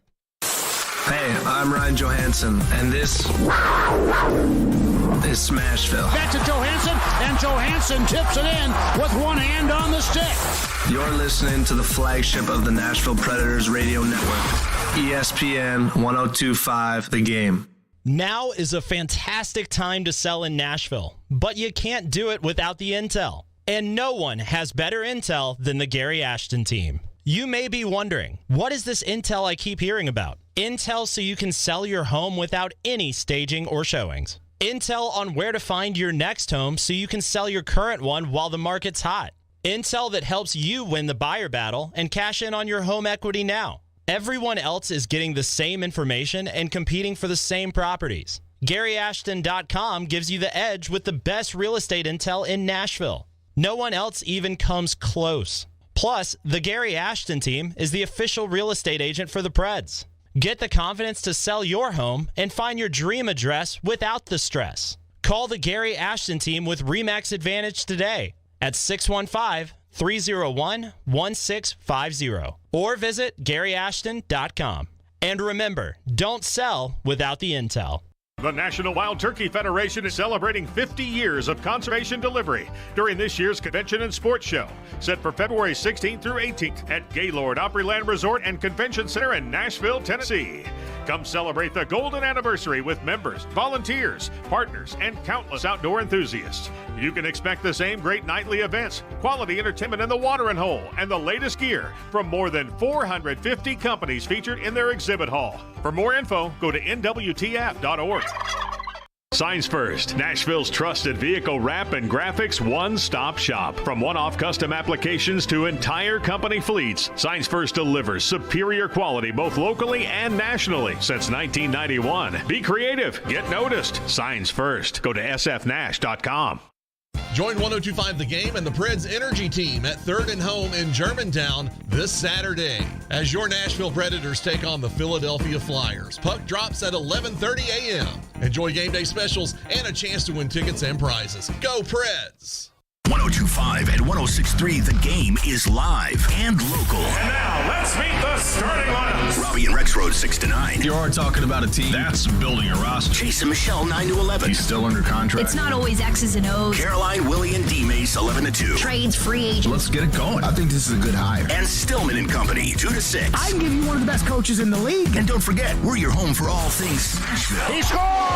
Nashville's best sports talk. 102.5 and 106.3 The Game. Hey, this is Roman Yossi. You're listening to Nashville's best sports talk, ESPN 102.5 The Game. Welcome back in, Robby and Rexrode, 102.5, 106.3 The Game. Robby Stanley, Joe Rexrode, Michelle Knezovic here with you on this Friday morning in Nashville, Tennessee. We are talking all things Nashville Predators and the NHL, and to help us do that, we go to our 102.5 The Game phone line, driven by WilsonCountyHyundai.com, and welcome in our good friend Dan Rosen from NHL.com. Dan, good morning, brother. How we doing? I'm good. How are you doing, Robby? Joe, how's everything? We're awesome. Great. Appreciate you taking time to be with us. So, Dan, we've had a pretty passionate Predators discussion this hour. They find themselves out of a playoff spot. They had an absolute stinker the other night against Vegas, and the fan base is restless with the way things have gone so far this year with the Predators. As you watch them play, what's been your view of the Predators and what you've seen for them to this point this year? Pretty average. I think, that would be the sign for everybody. It's a sign on the record too. I mean, when when it looks like they're going to get hot, right? They're getting rolling here. I think, what was it? They won 3 in a row before the break. They won 5 out of 6 before the break. And, there's some good wins in there. L.A., New Jersey, Winnipeg. Those are playoff teams right now, And then they come back, and Vegas is really struggling. Team can't score before the break. They don't have Mark Stone. It's like time to take advantage here, right? And they lose 5-1. And that's average. That's what an average team does. And that, to me, is what the Nashville Predators are right now. They need to be – there's talent there. The goaltending is elite. There's talent on the roster. And yet you look at it and you say, well, they have lost more games than they've won, if you count the top, the overtime or shootout losses. I don't quite understand it necessarily, but they're not. Last year they were getting huge production out of Forsberg, out of Duchesne, out of Roman Yossi. Nobody's a point-per-game player. Nobody's a 20-goal scorer. It's average. That's what it is. And beyond this season, Dan, just the spot they're in, because obviously in this league you don't want to be in that middle, right? And of course, you can also make the case you don't want to go to the bottom and stay there a long time, which we've seen with some franchises. But just how tough do you think of a spot you think the Preds are in, big picture here? Well, this is their team. You know what I mean? Like, this is their core. This isn't going to – I don't see how you necessarily change this. If the cap is going to stay flat, which meaning going up $1 million for next year, you got Forsberg signed for long term. Duchesne signed for a while. Granlund, Johansson. I think Sissons is signed for a long. Obviously, you're not doing anything with Yossi, McDonough, Ekholm. These guys are all signed, and so I don't know necessarily how you change the core unless you find a way to get really creative and find a way to make a move and bring in some at least one piece of new blood. And like I said, look, there is talent here. This team should be better than it is. I really firmly believe that. And they're a team. They're the team in the Western Conference, to me, the way the Florida Panthers are in the East, that I can see them going on a 15-game hot streak to get themselves right back in it and feel good about themselves, and especially Nashville with UC Saros in net. But going forward, I mean, this is the team, and they may make some changes that I'm not seeing right now, and that does happen all the time in the league. I mean, that's why we think we know, but we don't always know, right? But I look at it and say the core is in place, and this is the team that you got to win with. Dan Rosen from NHL.com with us here on Robby and Rexrode. So, Dan, what do you make of the Western Conference? You've got the Pacific Division where, I mean, Vegas, Seattle, Edmonton, L.A., Calgary are pretty much right there all together. It's been amazing to kind of watch the seesaw back and forth so far this year. And then on the central side of things, Dallas has been rock solid all year. So is Winnipeg. And, oh, by the way, Colorado looks like they're starting to get healthier now. They got shelled last night by Tampa Bay. What's kind of your thoughts on the Western Conference and how you see this race going down the stretch? Well, I'll tell you right now, I think the best team in the West currently is Dallas. I think they're the best team in the Western Conference right now when you carry from goaltending on out. And right now playing second best is Edmonton, and I think Edmonton wins the Pacific Division. I think they climb. Seattle has been really good. It's been a great story all year. I saw them last night at Prudential Center in New Jersey. Nothing fantastic. Losing Andre Burakovsky hurts. They're 3-5-1 in their last 8 games. It's kind of been ho-hum. That might be the way they go down the stretch here, too. It'll be a battle to get in. I think they will, though. Vegas is the team that – now, look, they've got back-to-back 5-1 wins, so that's huge for them. But they just lost Logan Thompson, too. And I don't know how long he's going to be out, but that didn't look good. A non-contact goalie injury, hello, groin. That's a groin injury, if you ask me, right? Yep. I mean, he stretches out. That's a problem. That's a big problem. I mean, he's having a good year, worthy of being an all-star, and lose that, that's going to be huge for them. And without Mark Stone, it's a problem. I could see them dropping if Calgary can start picking it up. Nashville, here's the thing. Nashville has an opportunity here. Minnesota is really struggling. Nashville's got to get it together. They got games in hand, and they got to get it together because that's the team that I look at, and I say, they're vulnerable, very vulnerable, and they're the ones that I think Nashville can knock out. Maybe Vegas is in that situation too, I guess. But if you want to go division, I look at Calgary as the team that could knock out Vegas, right? It's really interesting in that division. But then the team that's just kind of looming around there that everybody's not talking about, but nobody wants to see is the Colorado Avalanche because. Look, you're right. They got shelled, but we know how good they can be. We know how good they have been. And they're going to get healthier as this goes on. And there's that old thing, too, Gabriel Landeskog. What's going to happen? If he can play, they're going to play him, and he's going to want to play. But if he can't play for the regular season, well, that all of a sudden, in a couple of weeks from, 3 weeks, that opens up some pretty significant cap space for them to go make an addition as well. So more to come, but we got a big one already here. Vladimir Tarasenko to the Rangers, Dan. Conditional 23 first-rounder is the big thing coming back. What do you think of that move for both sides? Well, I'll start with St. Louis. I think it was the best thing that they were going to get out of a trade for Tarasenko was a first-round pick, and they got it. It's going to be a late first-round pick because the Rangers have 2, their own and one from Dallas when they traded Nils Lundkvist, the defenseman, and it'll be the later of the 2 picks. So, and both of those teams are going to be in the playoffs. So it's going to be a later first-round pick, but he's a rental, and you were able to get that pick, and that's big. And then they're likely going to get a third-round pick in 2024 as well because the Rangers will make the playoffs. So that's kind of what I look at it. I say they traded Tarasenko for a first, and they traded Nico Mikkola for a third. And they got Sammy Blais back, and the other guy, Hunter Skinner, is just kind of to fill in AHL depth, really. But so I think they got what they could get. I don't think that they were getting much better of a package, especially as the deadline moved closer. From the Rangers' perspective, it's an absolute. I melded all kinds of sports together when somebody asked me about it. I said it's a slam dunk, touchdown, home run, one-timer into the back of the net. I mean, it is such a smart move. It's exactly what they need. They need a top 6 forward they need a top 6 right wing who can score. They need a lefty on their power play, their top power play unit. He can do that. And in addition to that, they added a depth defenseman. So now they got 7 guys for 6 spots when they really only had 6 for 6 spots. They can move Barclay Gaudreau down to a 4th-line center role, or they can move Jimmy Vesey down to a 4th-line wing role. You don't want both of those guys in your top 6 forward group. Now they'll only have 1. It's a slam dunk for the Rangers. Well, Dan, you brought up the Avalanche and the Landeskog situation. If he doesn't come back, in the regular season. There's the LTIR money that gets opened up there. And as soon as you said that, I mean, a couple of guys came to mind, and that is Jonathan Toews and Patrick Kane in Chicago. So we're getting close to the point where a decision's going to have to be made on that front. We know what Chicago is this year. We know kind of the route that they've taken. What do you think the future looks like for Toews and Kane, and what do you think the market for those two is going to look like come deadline time with the money that they bring to the table?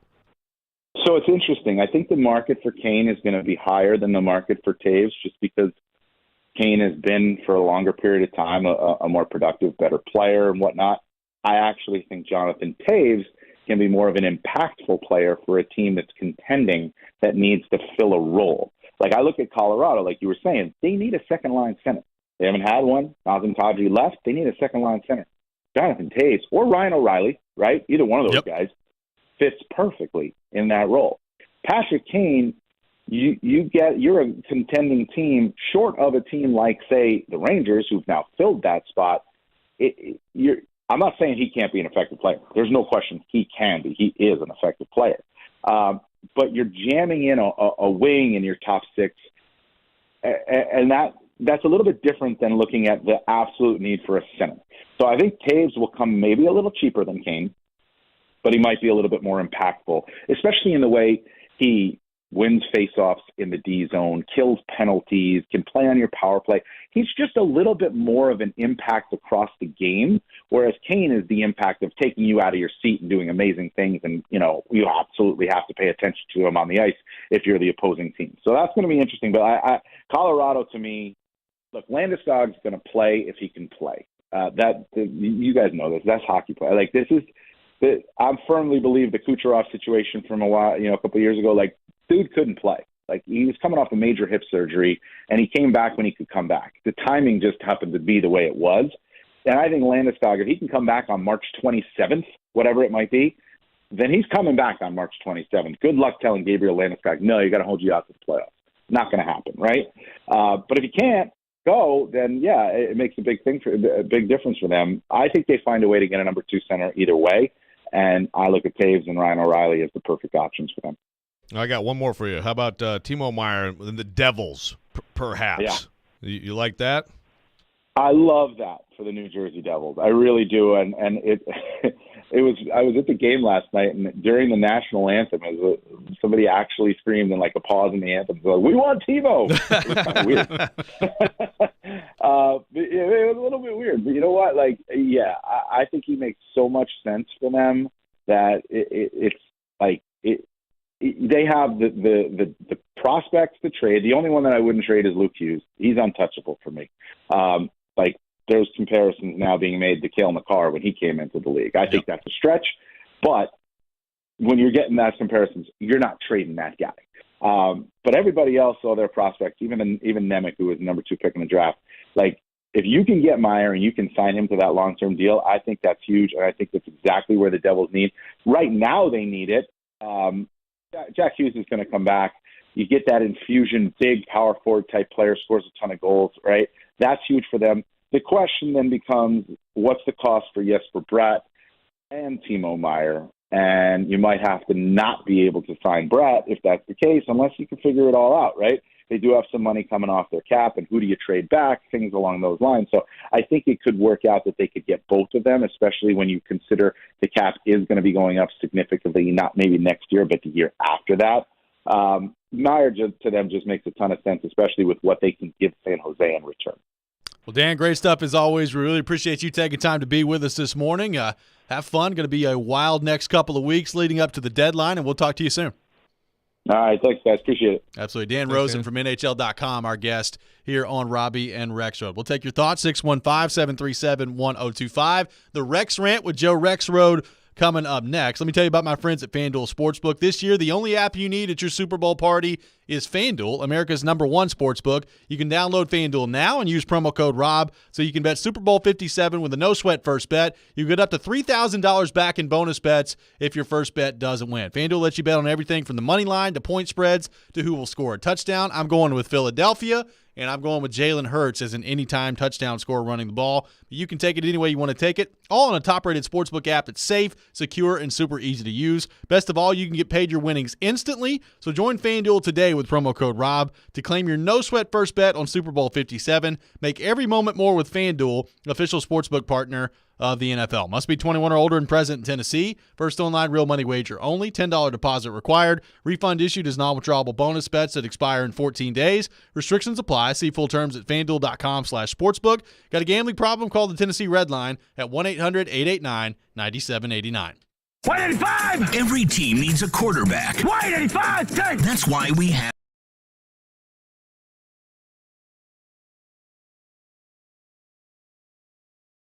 an NFL analyst. Tim Hasselbeck gives his expertise on all things NFL. You evaluate players, and then you're turning them over to the coaching staff. Every Tuesday at noon. At the right time. With Caroline, Willie, and D-Mace. Tim on 102.5 and 106.3 The Game and the Game Nashville app. Want to be the real hero this Valentine's? Genesis Diamonds makes it easy with the Total Romance Package. It's the jewelry, the flowers, the candy, and the dinner out. All the key ingredients for a memorable Valentine's celebration. Here's how it works.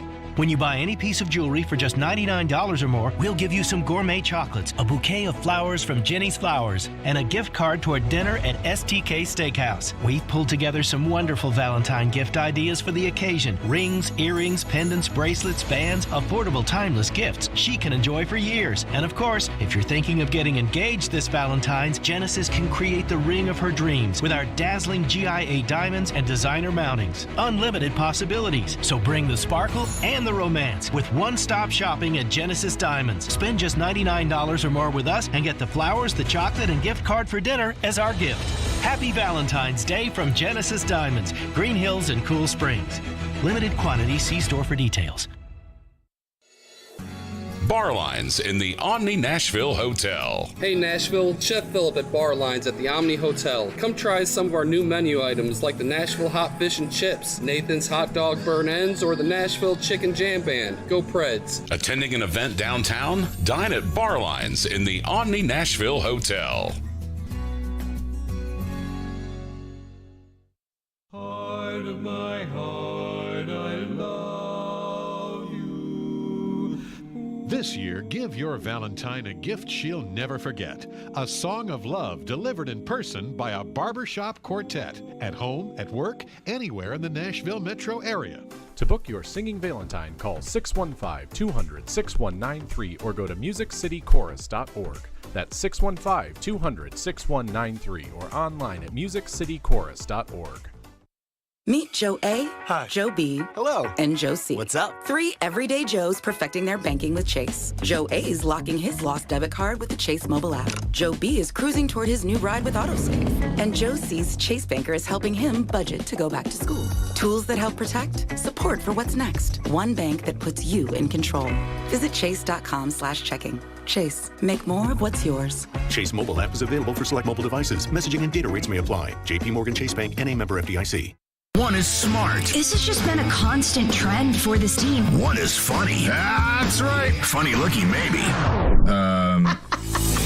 Chase and Michelle with Chase McCabe and Michelle Knezovic. Are you listening? I'm listening. Everybody's listening. Weekdays from 9 to 11. Presented by Hair Club. Hair Club. Love your hair. Live your life. On 102.5 and 106.3 The Game and the Game Nashville app. You're listening to Robby and Rexrode. It's part of this nutritious breakfast. On 102.5 and 106.3 The Game and the Game Nashville app. Sometimes he wakes up on the wrong side of the bed.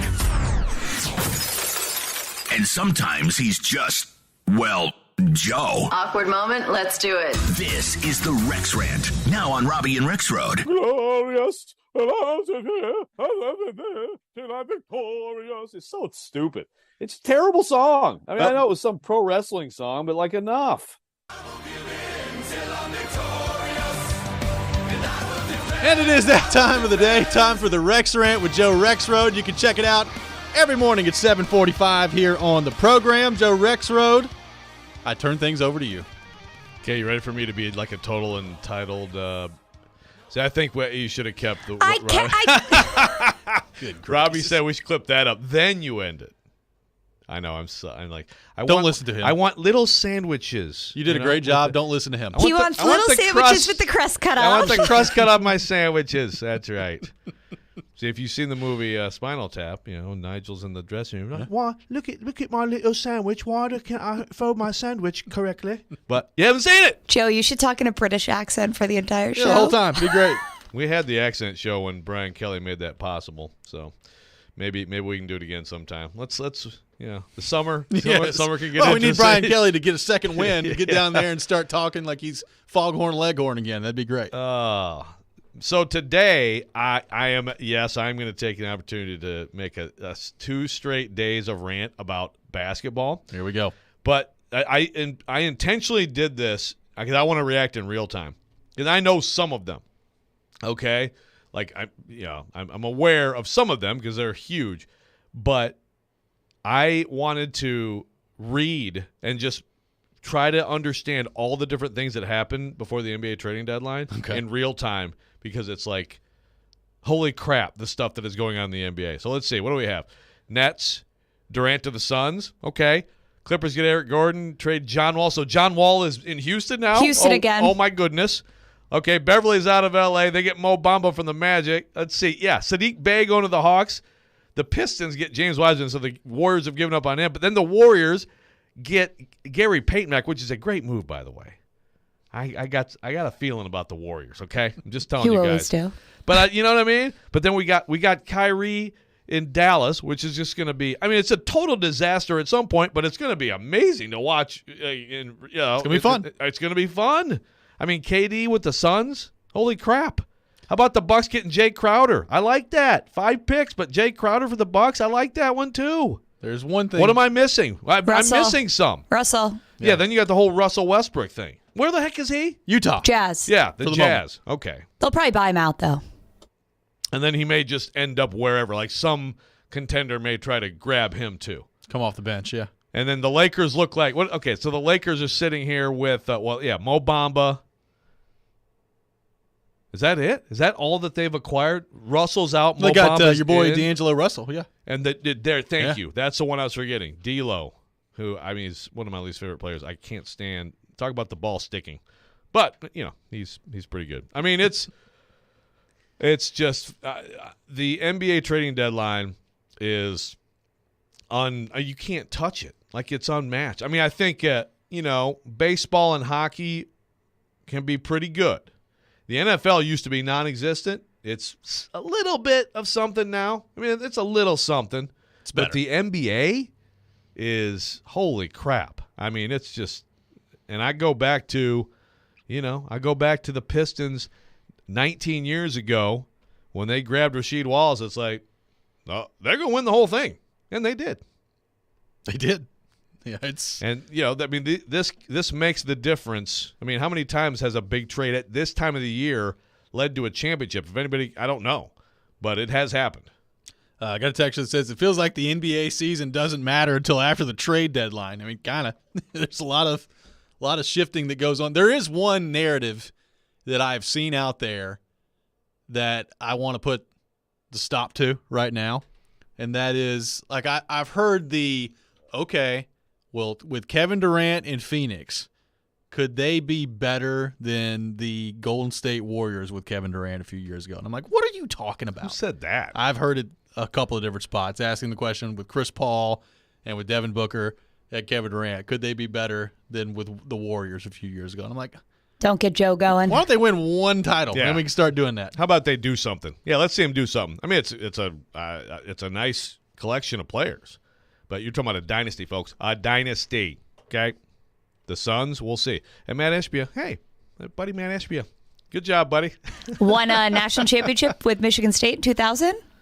Owner of the Phoenix Suns now. He was a cute little walk-on who actually got in garbage time of that national championship game, and he missed a reverse layup. If you watch the end of that game, he's like, he missed it. Then he's like, yay, we won it all. It's really funny. And now he's living the good life. Yeah. And also, like, my disdain for Chris Paul aside, because I have disdain for Chris Paul. I mean, he is 37, right?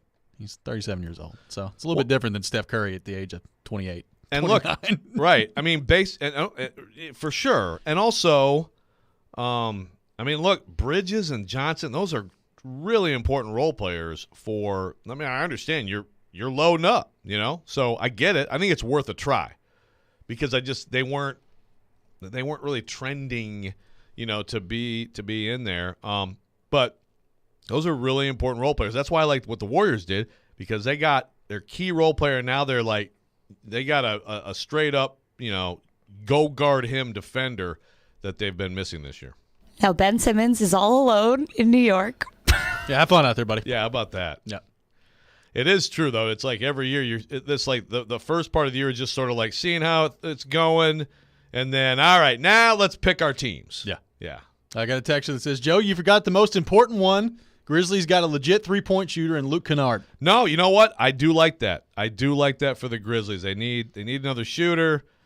You know, you got Dylan Brooks getting booed at home these days, and he's just the shot selection with him has always been. Oh, I don't think. Having said that, I agree. I like the move. I don't think the way that the things have shaken out in the Western Conference after the trade deadline is necessarily very good news for Memphis. Yeah.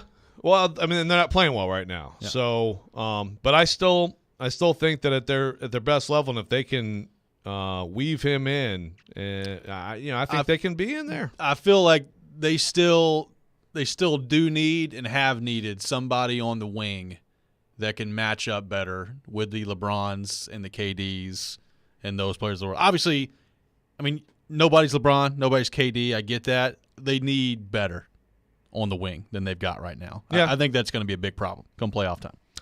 Yeah, that's fair. I just think the West in particular is just going to be – I mean, I can't wait. The West playoffs, however it shakes out, yeah, it is. There are a bunch of teams. You know, Denver, by the way, might just win it. Did Denver acquire anyone of interest? I don't think so. I mean, that's a good team. I can't wait. Basketball 2 days in a row. Basketball 2 days in a row. We love it. We love basketball on the program. They might as well in the Eastern Conference just have Philadelphia, Boston, and Milwaukee just like rotate playing each other. I mean, those are the only three teams that have any chance of coming out of the East. It's amazing for how long like the West over the last such a long period of time has just been so much more interesting and fun and better than the East. And thank you, whoever just texted and said, I want large bread. I would like large bread on my sandwiches. I mean, I guess you could put Cleveland in that mix too, but those four for sure. But in my opinion, it's really Boston and Milwaukee. Boston. But the Sixers are in there too. What does Crowder do for Milwaukee? Does how much does that matter? I think it could. I matter. like that one. I think like it's a that good one. move. I think it's a very good move. 615-737-1025. Coming up next, we'll be joined by Teron Davenport, ESPN NFL Nation Titans reporter. We'll get his thoughts on the Titans, the moves they have made, the moves they could still make, and his thoughts on the Super Bowl as well. That's next. This is Robby and Rexrode, 102.5, 106.3, The Game. You watch The Game. Haskins again doesn't get it. Jaguars have won the AFC South. We talk The Game. The offensive side of the football for the Titans, who should be back next season. We are The Game. Nashville's best sports talk. 102.5 and 106.3 The Game and the Game Nashville app. ElectronicExpress.com. We make it happen. Time for the Preds Report. Presented by Newton Nissan. The Nashville Predators will have a workout later today at Centennial Sportsplex and then take off for Philadelphia, where on Saturday they will be going against the Flyers on an afternoon game for you. Pre-game show will be underway at 10:30, the game at 11:30 Central Time. Hope you can join Max Hers and Hal Gill for all of that action. Meantime, Predators going against a Flyers team that is coming off a shootout victory over Connor McDavid and the Edmonton Oilers last night in Philadelphia. So they took that one by the narrowest of margins and move on, and having won 2 of their last 3, see what they can do against the Predators tomorrow morning. So the Predators go against the Flyers, then they come back home for 3 in a row on home ice. This is Pete Weber reporting on the Fifth Third Bank, Nashville Predators Radio Network. All the best car deals in Smashville start at Newton Nissan. Visit them at Newton Nissan of Gallatin or Newton Nissan South in Shelbyville. This is Nashville's best sports talk. ESPN 102.5 The Game. Social Furniture's tax refund sale is going on now. You will save up to 50% in every department. Huge markdowns. You don't want to miss this opportunity to make your home spectacular. We have everything for your home in stock with no waiting. And hassle-free same-day delivery makes it easy. Pay no money down and pay no interest for 1 full year during Social Furniture's tax refund sale. Don't wait. Come in today. Social Furniture on Charlotte Avenue in the Richland Creek Shopping Center. And save, save, save.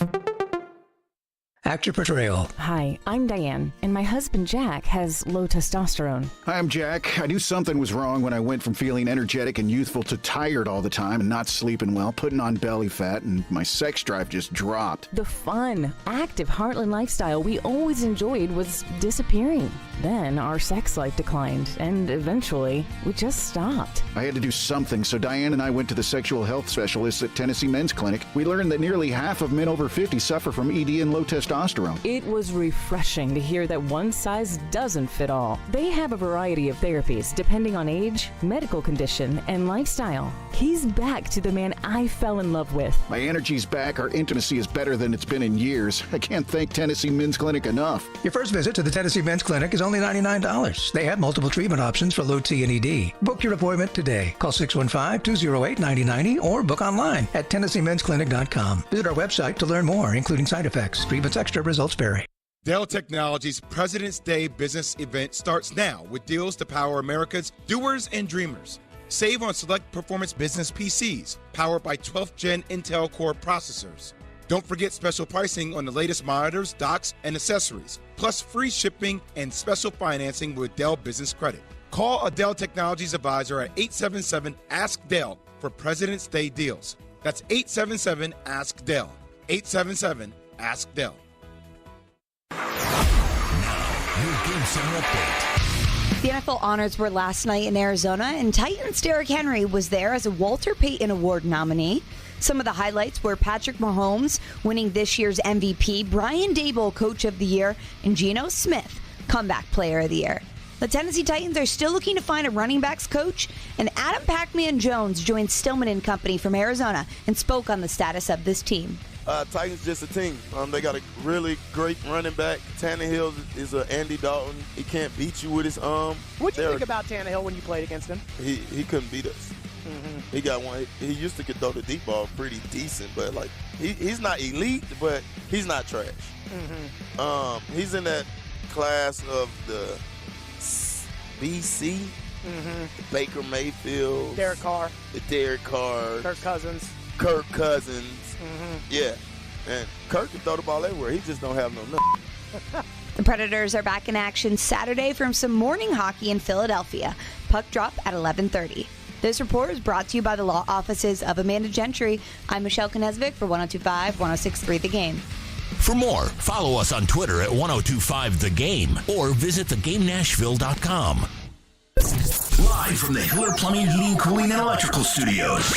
WPRT-FM Pegram, WPUC HD2 Laverne. Nashville's exclusive home for the Nashville Predators.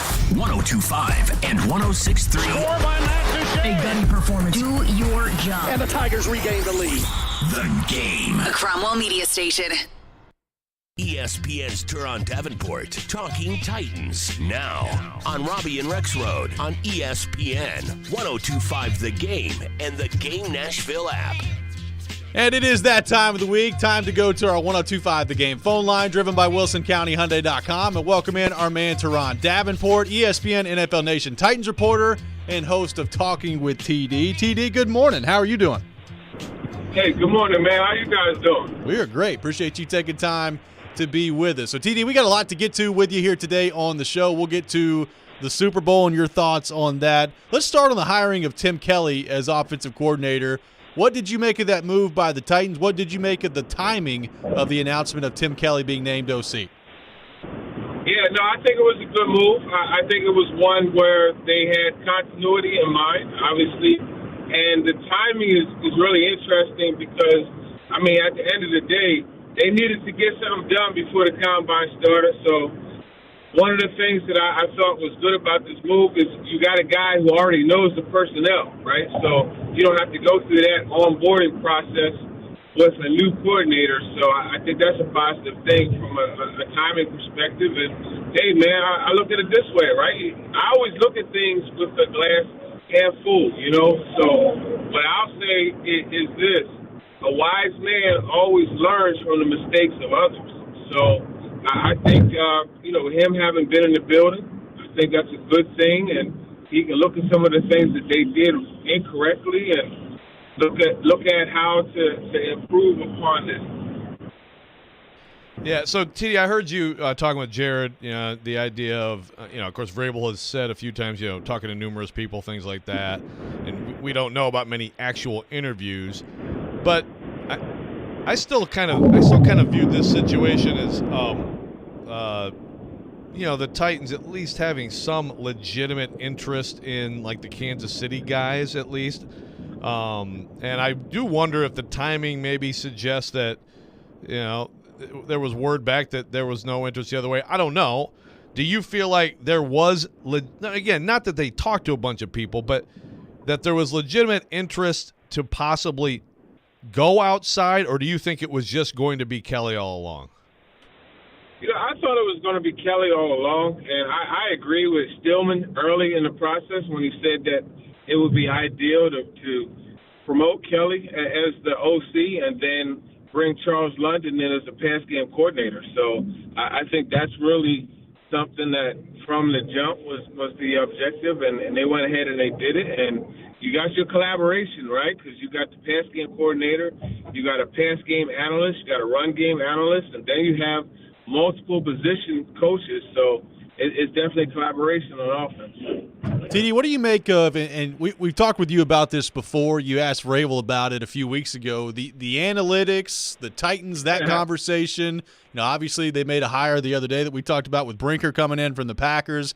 What do you make? What does that move signal to you, along with the hiring of Rand Carthon, about what things could look like as they move forward?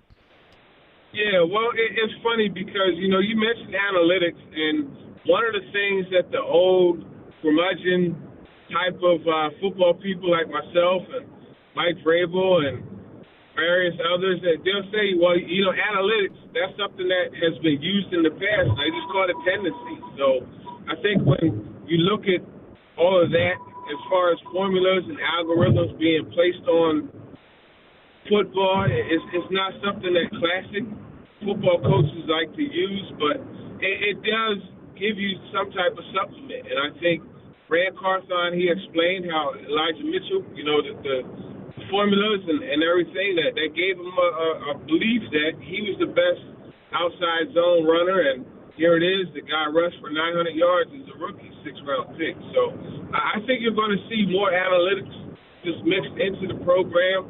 And, when Albert Breer, when he said that, it's more along the lines, hire Chad Brinker, that was more along the lines of having, a Cleveland Browns type of model. I think it was included analytics. So I feel as though you're going to see more and more of it. And it's really good when you can balance it against the other. I think that's the key thing. We get so caught up into, like pitting them against each other. But when you can balance it and use it as a supplement to each other, then that's a positive. So one of the things, of course, with Kelly in the presser that we had with Vrabel, it was a nice little throwback Zoom presser. Got some Terry McCormick technical difficulties. It was fun, good times. But one of the things, of course, was his comment about Ryan Tannehill, and basically, he's excited about it. He's been in the building every day, but he also said, hey, we're still evaluating the roster. I mean, look, I've been pretty confident that Tannehill is the quarterback next year, but I guess I felt a little stronger about that after that. What about you? I mean, at this point, I asked Kaharski this week a percentage number. Right now, your percentage chance that Ryan Tannehill starts week 1 for the Titans next year? Yeah, I'd say 85 to 90%. And really, when you look at it, it's like, okay, well, what are you going to do that's better? That's the key thing to look at. What is going to be better than Tannehill? And, I mean, obviously Aaron Rodgers is something that you would look at, possibly, moving up to get one of these draft guys. But that is something that you don't know for sure is going to be productive. At least with Tannehill, you know what you get. You're going to get low interceptions. You're going to get low, percentage, not low percentage intercepted passes, those type of things. So I think, you bring Tannehill in. He's a guy that will help the offense. He's not someone that will drive it. But, a consistent 300-yard passer, 2 touchdowns, that's all they need. All right, TD, last thing for you here. We've got the Super Bowl coming up this weekend. Philadelphia has been a machine in the playoffs thus far. And then there's Patrick Mahomes, who has won his second MVP on the other side. What do you think of this matchup? How do you see this one going on Sunday in the Super Bowl? Yeah, man, fly, Eagles, fly. I think the Eagles are going to win it. I look at that front, man. BG, Brandon Graham, he's hell coming after the passer. Then you got 2 really high-level interior guys, Fletcher Cox and Javon Hargrave. So you got them, and then on the flip side, you got Josh Sweat, bringing all that speed off there. And if you want to blitz, they could do that. Rodney Cloud is a solid, he's in Indianapolis. Chauncey Gardner-Johnson, he's a guy that they could blitz off the edge. And I think when you look at, some of the guys that they have there, they could do some things, as far as attacking the quarterback. Hassan Reddick, how can you not mention him? So, yeah, man, I'm going with the Eagles. I think that defense, that front 7 specifically, is the difference maker. Teron Davenport, our guest here on Robby and Rexrode, joins us every Friday morning at 8 o'clock. TD, great stuff. Thanks for being with us. Have a good weekend. Enjoy the Super Bowl, and we'll talk to you next week. Yeah, no problem. Appreciate you guys. Absolutely. Teron Davenport with us here on Robby and Rexrode. Going with Philadelphia. Everybody's going Philly. Charles is the only person I've seen with us that has picked Kansas City in this game. That's right. I meant to look that up on the staff picks. Maybe they haven't come out yet. They should come out today, right? You would think. There's got to be some other people picking Kansas City. I'm sure right? there are. I just haven't seen. You're right. It has been pretty. It's been pretty overwhelming. From what I've seen, too. Yep, 615-737-1025, 615-737-1025. We'll take your thoughts on the Titans, the Super Bowl, everything on the table on our phone and text lines, driven by WilsonCountyHyundai.com. Speaking of that, I got a 4-pack of wristbands to the 50th Annual National Wild Turkey Federation Convention at Opryland coming up next Wednesday through Friday. Be caller number 5, 615-737-1025 for your chance to win the 4-pack of wristbands to the 50th Annual National Wild Turkey Federation, 615-737-1025. You're listening to Robby and Rexrode, 102.5, 106.3 The Game. Want the latest on college football and Nashville sports? They can be a fully formed model of what they're going to be offensively moving forward. Join Outkick 360's Chad Withrow every Friday at 5 with Stillman and Company. You don't know what's going to happen with the roster or the team. He'll bring opinions and charisma for a full half hour every week. This is a good lesson about sports and what we think and what actually happens. Chad Withrow on 102.5 and 106.3 The Game and the Game Nashville app.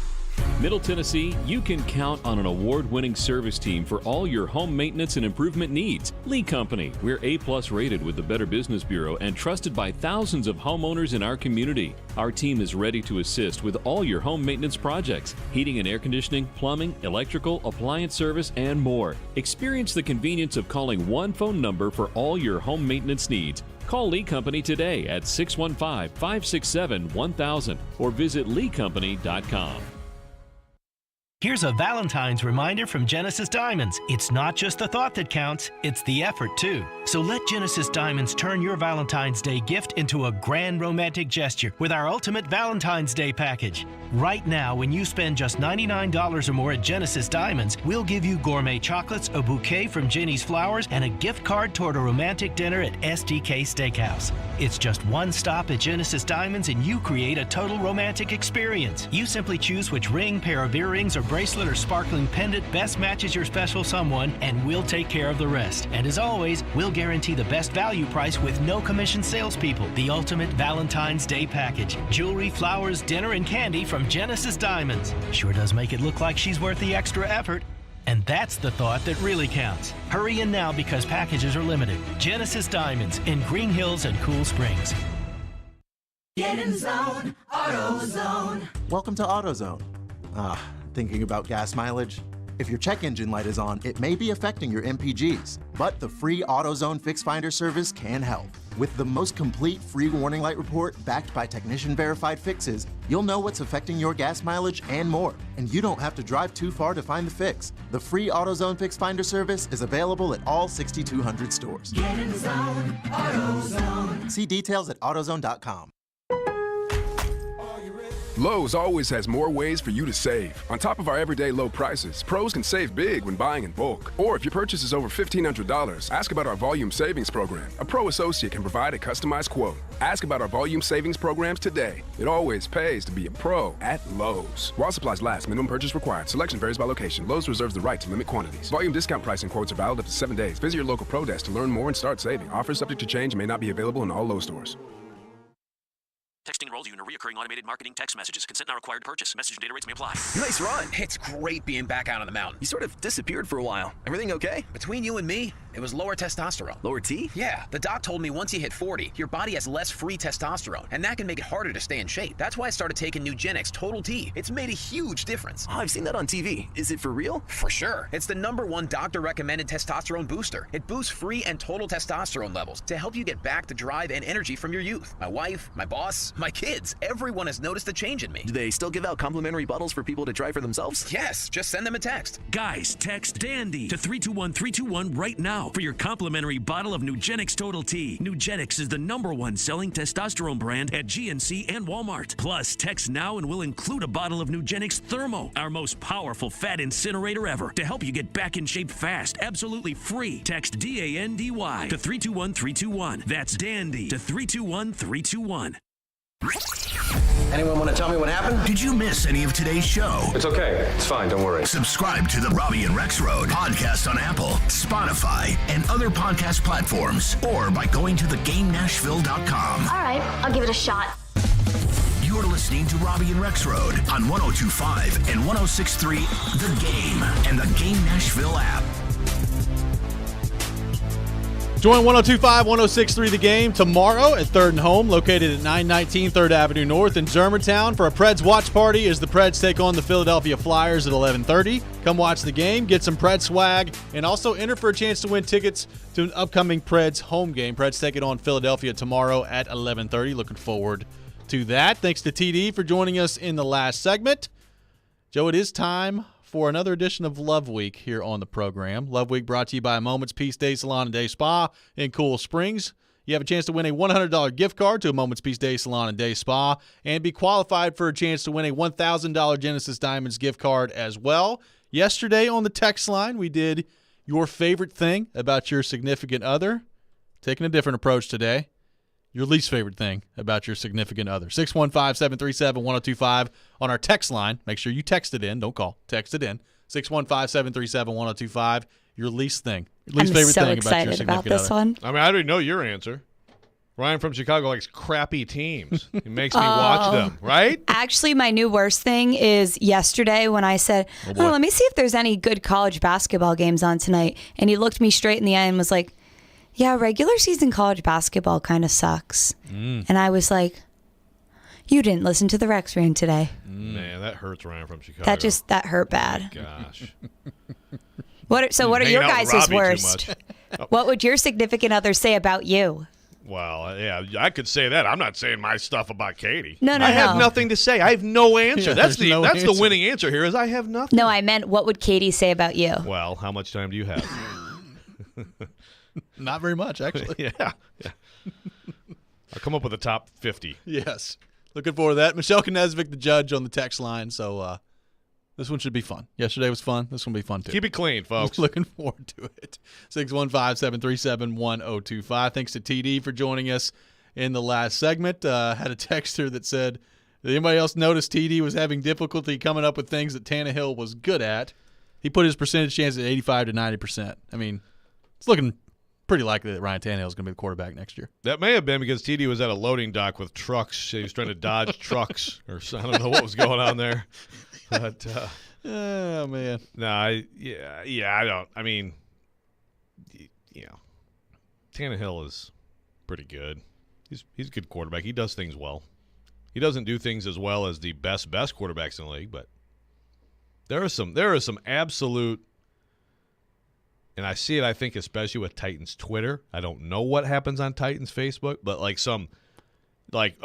get Malik in there. Tannehill is trash or whatever. Or any quarterback you could name would be better than Tannehill, which is just kind of mind-blowing to me. If you're like a long-term Titans fan, having watched this franchise over the years and the quarterback play of a bunch of different people. This is the best quarterback play you've had since Steve McNair. Agreed. I mean, the scenario that I'm leaving open, I guess I'll leave a very small percentage chance that Rodgers could work out for the Titans. But the scenario that I'm really leaving open is, do you put together a package and go get your quarterback this year? I don't know. I think it could be a possibility for the Titans. I'm not saying that they'll do it. And depending on where you would do that, does he start for you? Like, is Tannehill still the starter and the guy that you drafted to be the backup? Now, if you went up and got Bryce Young, I have a hard time thinking that Ryan Tannehill would be the starting quarterback week 1 next year. Like, if you went up all the way. Well, I guess, but again, the Chiefs, and I know it was 10, so it's not the same as going to 1, but it's still basically you're drafting your quarterback of the future. They had a year of Alex Smith.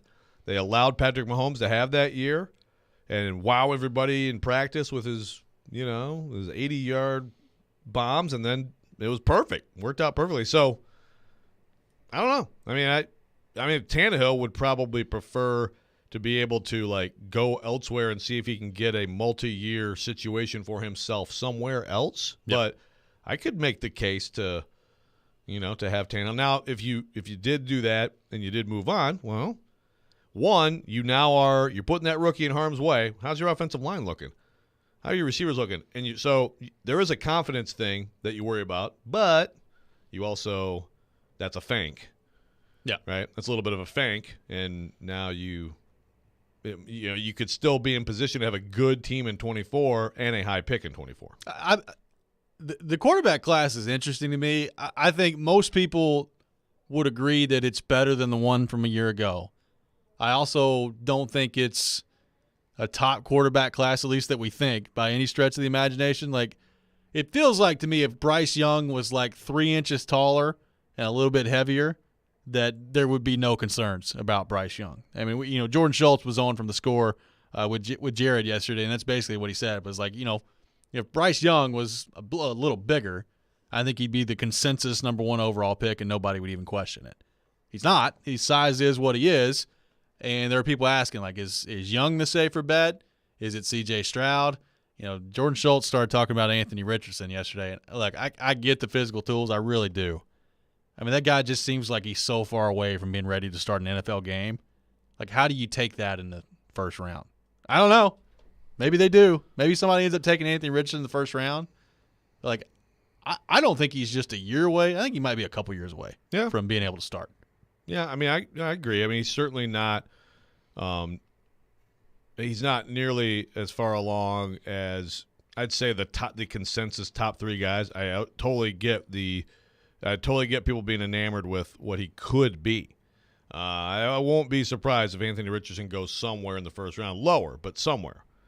I'm also interested in Hendon Hooker, how people view him, where he goes. I've heard some people say that with the Titans. The Titans would probably be able to at 11. They could take a Richardson, they could take a Hooker. I assume Stroud, Young, Stroud, Levis will all be gone, I think. Yeah, Michelle's can't wait. Saturday, Levis with the Colts. What a combination that'll be. Yeah. But who knows? I mean, the Titans could decide that some of these other people out of the top 3 are this is the guy. That's most of the percentage, non-Tannehill percentage for me. I am interested to see where Hooker goes. I mean, he's coming off the injury. He's talked about how, he may be running around and throwing here in a few months. How much does the injury affect him? Let's say the injury never happened with Hendon Hooker. What do you think the view of him would be in terms of where he'd go in the draft? And now that he has had the injury, how much do you think that impacts what he is as they move forward? I think it's a big impact just because the combine, I think, would have been really important for him physically.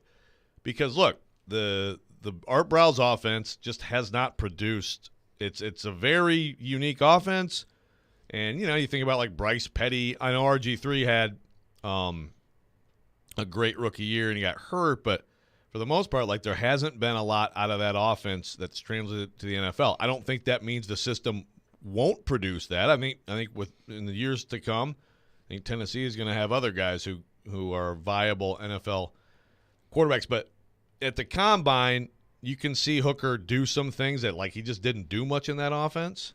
I mean, even seriously, just like throwing the ball in the drills and stuff like that. I think that could have helped him a lot. I'm going to stick with.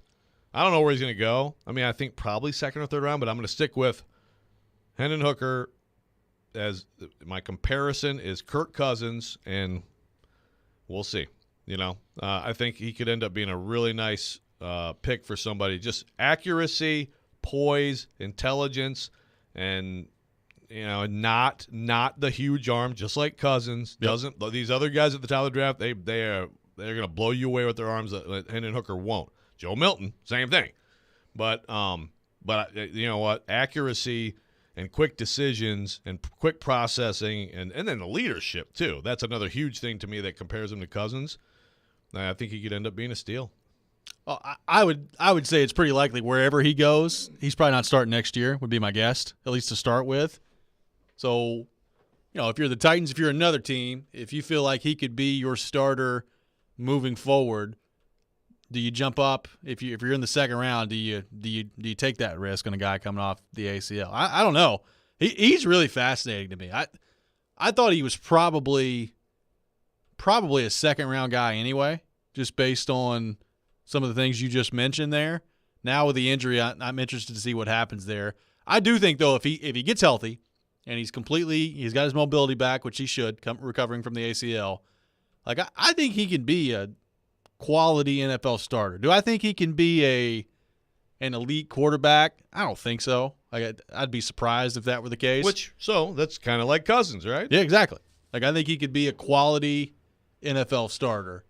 He really intrigues me heading in the draft. I mean, look, I'm intrigued by all the Tennessee guys. Like, where's Hyatt going to go? Where's Tillman going to go? All those things.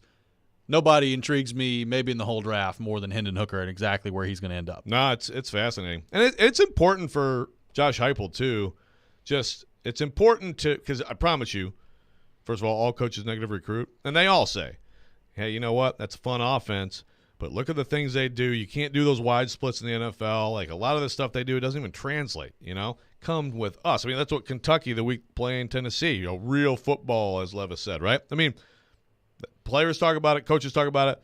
Heupel needs Hendon Hooker, and then future quarterbacks. I think he's going to one maybe start next year who might be interesting a year from now to go, do big things in the NFL and blow that up because the Briles system going way back just has not produced NFL quarterbacks. Michelle, do we have a Love Week winner for the least favorite thing about significant other? Yes, we do. It's Nick from Nashville, and his least favorite thing about his partner. He said, easy. She squeezes the toothpaste like an ape instead of rolling it from the bottom. I feel like the toothpaste one is a very good one. It's good. Because there's nothing worse than it just all over the place and you have to clean it. And yeah. That's good. Yeah, it is. That's an obscure one. I like it. I like that. I saw some snoring on there. Oh, yeah. Lots of good ones. Snoring, calling back. Some good ones on there. Yeah. There you go. Well, congratulations. Love Week brought to you by Moments Peace Day Salon and Day Spa in Cool Springs. A $100 gift card to a Moments Peace Day Salon and Day Spa in Cool Springs, and is now qualified to win for a chance to win a $1,000 Genesis Diamonds gift card as well. Coming up next, it's time for Pigskin Pick'em, the final edition of the season of Pigskin Pick'em. And let me tell you, the standings are tight. We'll get to that coming up next. But first, Joe Rexrode has a word from our friends at FanDuel Sportsbook. I do have a word from our friends at FanDuel Sportsbook because, folks, as we've been talking about all week, it is Super Bowl 57, and you should get in on that for sure. And, of course, if you are getting on that, you probably have a system. You pick great upsets. You're looking through injury reports. You're doing whatever you can to gather information. Another thing that you should include in your system is the responsible gaming tools that are available on FanDuel Sportsbook. These help keep your play in check, keep you under control a little bit. Tools like time limits, so you don't unknowingly spend more time on the app than you intended. wager limits to help prevent you from betting more than you should. And you can even take a timeout, which pauses your account for as long as you may need to pause it. FanDuel wants every bettor's experience to be about fun and entertainment, so visit FanDuel.com/playwell and make responsible gaming tools a part of your system. And, of course, to bet on FanDuel Sportsbook, you must be 21 or older and present in Tennessee. And if you have a gambling problem, call the Tennessee Red Line, 800-889-9789. Chiefs, Eagles. All this week, join Stillman and Company live from Radio Row as Jared gets you ready for the big game. Bring it on, Chop. Let's go. Our coverage is presented by Social Furniture on Charlotte Avenue in the Richland Green Shopping Center. Pay no money down and no interest for 1 year. Right now, during their tax refund sale, it's Radio Row with Stillman and Company on 102.5 and 106.3 The Game and the Game Nashville app. The Australian Pink Floyd Show, Dark Side 50 Tour. September 3rd, First Bank Amphitheater. Performing Dark Side of the Moon in its entirety. Plus favorites from Wish You Were Here, Animals, The Wall, Metal, Relics, and more. Tickets on sale this Friday at 10 a.m. at LiveNation.com. The Australian Pink Floyd Show, Dark Side 50 Tour. Part of the Farm Bureau Concert Series. Imagine her delight when she unwraps a luxurious spa day from a Moment's Peace, the ultimate day spa and salon in Cool Springs. A spa gift card lets her pick whatever she wants, and whether you spend a little or go lavish, you're a thoughtful romantic this Valentine's Day. But time's running very short. Call 224-0770. A Moment's Peace in Cool Springs across I-65 from Galleria Mall at the intersection of Carruthers Parkway and Bakers Bridge Avenue. Call or click right now, 224-0770. Online at amomentspeace.com. Hey, it's Jared from my official sportsbook app, the FanDuel Sportsbook app. Hey, football fans, FanDuel has the perfect way for everyone to get in on the Super Bowl 57 action with a no-sweat same-game parlay. That means everyone gets bonus bets back if your Super Bowl SGP does not hit. It doesn't matter if you're new to FanDuel or if you already have an account. Same-game parlays let you combine all of your favorite bets for a chance at a bigger payout. So start by building your own or bet a popular SGP already made for you in America's #1 sportsbook app.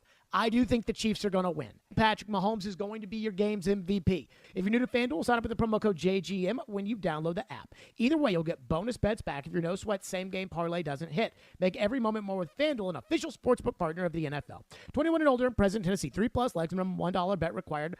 Refund issued is non-withdrawable bonus bets, which expires 7 days after receipt. Max bonus $5 unless otherwise specified. Restrictions apply. See terms at sportsbook.fanduel.com. Gambling problem? Call Tennessee Red Line 1-800-889-9789. Meet Joe A, Hi. Joe B, Hello, and Joe C. What's up? 3 everyday Joes perfecting their banking with Chase. Joe A is locking his lost debit card with the Chase mobile app. Joe B is cruising toward his new ride with AutoSave. And Joe C's Chase banker is helping him budget to go back to school. Tools that help protect, support for what's next. One bank that puts you in control. Visit chase.com/checking. Chase, make more of what's yours. Chase mobile app is available for select mobile devices. Messaging and data rates may apply. JP Morgan Chase Bank, N.A. member FDIC. Let me guess. Unknown caller? You could reduce the number of unwanted calls and emails with online privacy protection. The latest innovation from Discover will help regularly remove your personal info, like your name and address, from 10 popular people search websites that could sell your data. And we'll do it for free. Activate in the Discover app. See terms and learn more at discover.com/online privacy protection. TSU basketball lives on 102.1 The Ville. Join Coach Brian Petty Collins and the Tigers for every great moment in the OVC. On your home for TSU basketball, 102.1 The Ville and the Ville app. Hey, this is John Hines, and you're listening to Nashville's best sports talk, ESPN 102.5 The Game. Now, it's time for Pigskin Pick'em with Robby and Rexrode on ESPN 102.5 The Game and the Game Nashville app. And it is time for the final edition of the season of Pigskin Pick'em here on Robby and Rexrode. A quick standings update in the competition before we begin. Joe Rexrode with the best week the last time we did this. We obviously did not do this last week. We did not take part in the Pro Bowl games as a part of our Pigskin Pick'em. So Conference Championship weekend was the last time we did this. Joe went 4-2 with his lock. Probably the best week of the season for Joe Rexrode. Boom. Last time out. It's like getting an entire hat trick of empty netters. Kind of is. Or something like that. Way to go, Joe. Completely worthless. Michelle and I were both 2-4 with no lock the last time out. So wow. With that in mind, the standings are as follows. Michelle Knezovic remains in first place, 64-62 overall, 11-10 on her locks, good for 75 points. I'm in second place, 66-60 overall, 8-13 on my locks, 74 points. So 1 point behind Michelle. And Joe Rexrode, after his impressive week, moves up to 49-77 overall, 7-14 on his locks, good for 56 points. Way to go, Joe. Yay. Closing the gap. This is, remind me, what are the stakes here? I don't think we have any. For you, too. Do we set them now? I mean, it's Well, a I 1 still point am owed game. a car wash, I think, from last year. That's Phil, me. you're part of it. Yeah, that's me, right? But Yeah. someone else owes a car wash, don't they? Oh, actually, maybe I owe You you both one owe then each for other a weekend car winners. wash, yes. Yeah, so we canceled it out. All right, that's fine. That's fine. Okay. But the stakes between you two. Dinner? Sure. Dinner. Okay. All right. That's what we'll do. Dinner on the loser. And All I guess I could show You can up join, too. I'll buy the appetizers. I don't know. Or the drinks. Yeah, there you go. All right, with that in mind, let's get rolling. We've talked about the Super Bowl matchup all week. Let's just begin with the simplest part of the bet in terms of the non-props. Chiefs and Eagles. Eagles are favored by 1.5 in this game. Michelle Knezovic, we begin with you. Eagles favored by 1.5. Okay, I'm jumping on the bandwagon because I've been saying Eagles for a while now too. I know they have Patrick Mahomes on the other side, but I think this Eagles team is just more complete from top to bottom. So I am going to take the Eagles minus the 1 or 1.5. I'm going with the Chiefs plus the 1.5. Eagles win by 1. Final score will be 31-30. Woo. Okay. 31-30, the final score. I hope you're right. That'd be an awesome game. Yeah, I'll stick with what I've been saying all week. I think the more complete team beats the better quarterback. I think, up front is where the Eagles are so good, both sides of the ball. We saw what the Bucs did to the Chiefs. I know the Chiefs are certainly better up front offensively than they were in that game, but that was the difference. I think it'll be the difference again. So going with all of us going with Philadelphia to win. Joe and Michelle taking the Eagles minus the 1.5. We move to the Eagles and the Chiefs over/under of 50.5. I'll start with this one. I just said it. I said 31-30, so I'm going over. I will go over in the matchup. It makes me nervous because I do think Philadelphia's defense, especially their front, is good enough where if they start to get after Mahomes and he can't move around very well, maybe this doesn't go overly well for the Chiefs, but I think they'll make enough plays. I'll go with the over in this matchup. Joe Rexrode, the over, 50.5 in this game. Yeah, that's a tough one. I don't think it's going to be quite where you've got it, but I think I will go over as well, just over.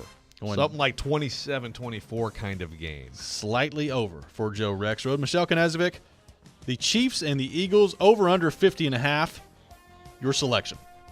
I agree with you guys. I think that each team scores a little bit more than 25 points, so I do think they're going to hit the over. I'm going to make it my lock, though. Guaranteed. Locking down on the over/under. I like it. All right. You guys have got to have some different picks. I know. I know.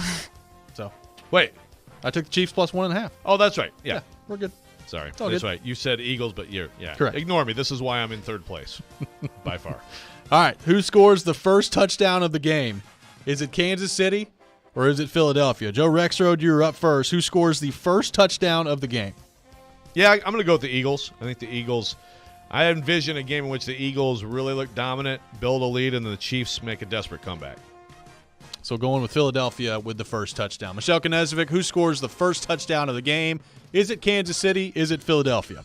I'm going to go with Kansas City, and I'll make it a little bit more specific. I think it's Travis Kelce. So going with Kansas City, and specifically with Travis Kelce. I'm going to go with Philadelphia scoring the first touchdown of the game. I think they'll get the ball first, and I think they'll score first. I also think they'll make a stop on Kansas City's first possession, but we didn't ask that question. I'm going Philadelphia with the first touchdown of the game. Should have made the coin flip part of the picks and pick. Maybe so. And then you know what? Let's take it a step further. I'm locking down on Philadelphia to score the first touchdown of the game. So make that my lock. All right, more receiving yards. A.J. Brown or Travis Kelce? A.J. Brown or Travis Kelce? Michelle Knezovic, we begin with you. This one's a tough one for me because we haven't seen much from AJ in this postseason, but then again, they haven't been in close games whatsoever. So I do think that he's going to need to be a significant factor. So I am going to give the slight edge to AJ Brown, but it's going to definitely be a close one. So going with AJ Brown in this matchup. The over-under numbers are pretty close. Like I think AJ's over-under is like 73.5 or something, and Travis Kelce's is like 77.5. So it's pretty close. I'm going to go with Kelce just because I think he'll have more receptions. I think the volume will be more. So I will go with Kelce with more receptions than A.J. Brown. So Michelle going with A.J. I'm going with Travis Kelce. Joe Rexrode, A.J. Brown, or Travis Kelce with more receptions in this game. Oh, so it's not yards. I think you said yeah, yards. Excuse me. Yeah, receiving yards. Sorry. Yeah. Okay. Well, then I'm A.J. Brown and make it my lock. Going A.J. Brown. Because Kelce he's going to be doubled, tripled. Well, Kelce, but he'll get a lot of catches, targets for sure, but I got a big one from A.J. in this game, and I think that'll make the difference. Yes, receiving yards. My mistake. A.J. Brown. So y'all both going with A.J. I'm going with Travis Kelce in this matchup. All right. Who is winning at halftime? Will it be Kansas City or will it be Philadelphia? I'll go first. I'm going Kansas City. I'm going Kansas City up slightly at halftime. Jalen Hurts will have to do something in the second half that he's not had to do a ton this year, and that's play from behind. But I think he'll have to do it heading into the second half in this game, so I'll go with Kansas City. Joe Rexrode, who's winning at halftime? Is it Kansas City? Is it Philadelphia? Yeah, I'll stick with my vision of the game, which is the Eagles leading throughout, so I'll go with Philly. Michelle, Kansas City or Philly, who's winning at halftime of the Super Bowl? I'm really loving this because, Robbie, I think we are opposite on everything. I'm going to go Eagles leading at halftime as well. So going with the Eagles leading at halftime. All right, the final question. Will both teams complete their first passing attempt? Will both teams complete their first passing attempt? Yes or no? Joe, you go first. Will both teams complete their first passing attempt? The Eagles, it'll be like a screen to Miles Sanders. It's a pass. That's a pass. Yeah, I'll say yes. Michelle Knezovic, will both teams complete their first passing attempt? Yes. Think about that one. I know. Well, I was thinking, I know probably one will. Okay, both, yes. I'm going no. There we go. I think the Eagles are going to try to go deep on their first play to try to send a message because Sirianni seems like that kind of guy. I think it'll be incomplete. So, okay. I'm going no. Lots of differences between you two. Of course, it could still work out that, you get some right, some wrong, and we have a I don't even think we have one the same. We have one. Oh, okay. We have one out of the over-under? Yes. Yeah. Oh, yes. Yeah. But it's my lock, so. Yeah, exactly. That's right. So it's 2 points for you. All right. What do we do if there's a tie? I guess I just then buy Joe dinner. has to buy dinner and drinks. Yeah. So I'm rooting for someone to definitively win here. Yes. This has been the final edition of Pigskin Pick'em. We will have an update on the competition coming up on Monday morning, so looking forward to that. Super Bowl 57 coming up on Sunday. We'll take your thoughts on that. 615-737-1025. Coming up next, it's time for Call Your Shot Friday. We need your bowl predictions. The Super Bowl on the table. The Predators on the table. Any way you want to take it. 615-737-1025 on our text line. That's next. This is Robby and Rexrode, 102.5-106.3 The Game. Every Wednesday at noon. That fits the mentality of what they're going to do. Outkick 360's Jonathan Hutton joins Caroline, Willie, and D-Mace to talk all things Titans and NFL. Much more creative in how you go about calling certain plays. He's got opinions and insights on the two-tone blue. That doesn't mean that you can't have great or don't need great quarterback play. Catch Hutton every Wednesday at noon on 102.5 and 106.3 The Game and the Game Nashville app. The big game is finally here, and so are huge savings at Electronic Express. Come into any of our convenient locations and save big on 4K TVs from your favorite brands like Samsung, LG, Sony, TCL, Hisense, and more. Electronic Express has huge savings in every department. 4K TVs, computers, appliances, housewares, Bluetooth speakers, and more. Save up to 40% with up to 36 months free financing. Score amazing deals in-store or online at electronicexpress.com. Electronic Express, we make it happen.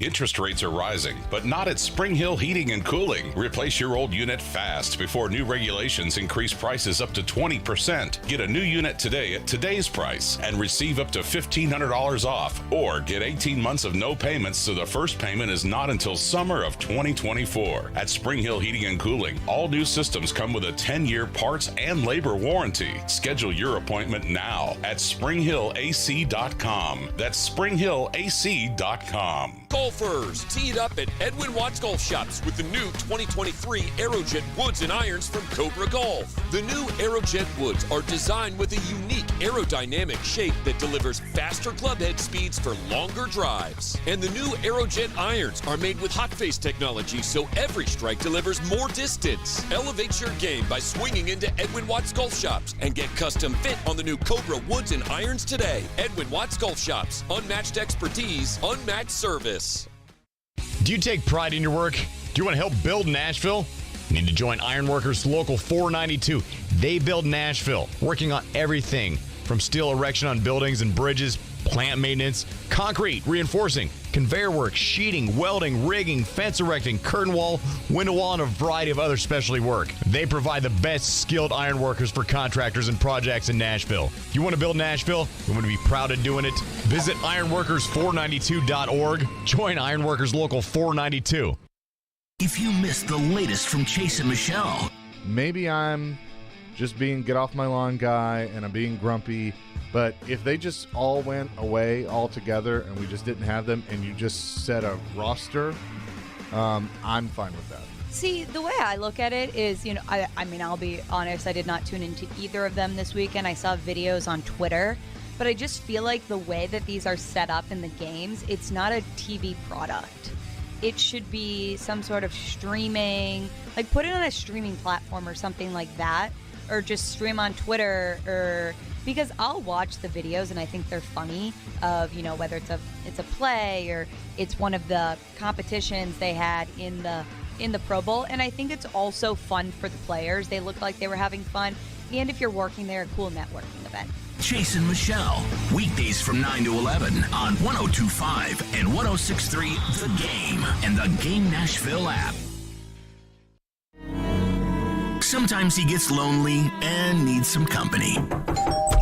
10 for 17 for 45 yards in his career with one interception. This is one of those years where it's a step back for them. And that'll create more one-on-one situations and make it easier for him to throw the ball down the field. It's Stillman and Company. You've got real talent. With Jared Stillman, weekdays from 2 to 6 on 102.5 and 106.3 The Game and the Game Nashville app. Good morning. Good morning. You're locked into Robby and Rexrode. I had the radio on. I'm listening to 102.5 and 106.3 The Game and the Game Nashville app. The sports weekend has arrived. You know what that means. Shoot your shot. It's time for Call Your Shot Friday with Robby and Rexrode on ESPN 102.5 The Game and the Game Nashville app. And it is that time of the week, time for Call Your Shot Friday here on Robby and Rexrode. We need your bold predictions in the world of sports on our text line, driven by WilsonCountyHyundai.com. Super Bowl action this weekend. Preds back in action tomorrow, taking on the Philadelphia Flyers. Everything is on the table. 615-737-1025 on our text line. Joe Rexrode, talking a big game for Call Your Shot Friday last week. How did we do last week in Call Your Shot Friday? I mean, let's go to the tape. Okay. Let me go to my picks. Vanderbilt, this is right after that blowout of Alabama, will beat Ole Miss. Tyron Lawrence will have 15-plus points. The hate watchers won't be happy. A ding, ding, ding. Nailed ding, all that. Ding, ding, ding, ding. Also, this was not a popular opinion at the time. Tim Kelly will be the Titans' offensive coordinator. I mean, it's kind of good. Yeah, that was when Nagy was the front runner. We thought so. We thought so, right, at least. Right. Yeah, Tim Hasselbeck's like, they're hiring Nagy. He didn't totally say that, but yeah, it was close. And then I had one that I said the Vols will blow out Auburn. After they'll go nuts and win by 20 in that game, plus. 3 points was a lot. So yeah, does that count? Well, yeah, that's right. Yeah. Well, that's the thing. If you would have told me just the Auburn final score, I'd be like, well, I'm getting that one too. 43. I mean, the Vols certainly are going to score 65. Good gracious. Yeah, but they did win. So there you go, Michelle. Jeff Saturday, coach of the Colts. We're still waiting on that one. And then he will have quarterback Derek Carr with him. Mm-hmm. I like that one. So we're going to wait on that one. Kentucky won't make the NCAA tournament. We're going to wait on that one, too. Did I do that? You did do that. And actually, after this, you look a little better on that. They're right on that cut line. Then you said Vols, Auburn will go into overtime. Very close. Zakai Ziegler, a buzzer beater to win it, and Bruce Pearl thrown out of the game. He wasn't out of the game, but he did have a lot of complaining, and he had a reason to complain. Yes, that was a foul at the end. You get Vol Twitter mad at you again. I know. They're already mad at Rick Barnes for being classy to the opposing coach after the loss. What was the thing I sent you guys? Like, soft, teach your players to be soft. Yep. Robby, LeBron will break Kareem's record on Tuesday. Ding, ding, ding, ding. Nailed it. Well done. You've got Jimmy G will be the next quarterback of the Falcons, so we're going to wait on that one. Keep your eyes peeled. And then you've got the Vols win the SEC tournament and lose in the second round of the NCAA tournament. Book it, by the way. So we're going to wait on that one, too. All right, Michelle Knezovic, would you like to kick us off this week with today's edition of Call Your Shot Friday? I would love to. Okay, I got a future one right now. SEC tournament's about a month away here in Nashville. I have Arkansas winning it. They're just over 500 in the SEC right now, but they were playing very, very well the other night, and I think they're gonna shape up, and I think they'll have a good run in the tournament. Okay, Tennessee will beat Missouri this weekend by 10 or more points, but then on Wednesday will lose to Alabama by 15 or more points. Okay. A.J. Brown will be the leading receiver in the Super Bowl. Okay. And Jalen Hurts will be the leading rusher in the Super Bowl. Ooh, I like that. That's good. Those are my called shots. I like it. I like it, too. Joe Rexrode, your called shots for the week. Okay, well, we'll start with, of course, some college hoops. Basketball. I have one that opposes Michelle, but Vanderbilt will follow up the big win over Tennessee by winning at Florida, which is one of the tougher games left on the schedule. That is tomorrow. Liam Robbins will get a double-double, and that's a double-double in points and rebounds, and 5+ blocks. Okay? Tennessee will beat Missouri and Alabama, and will beat them by a combined 25 points. That may be 20. Probably not. Maybe 23 for Missouri. Probably not. But I'm just saying a combined 25 points.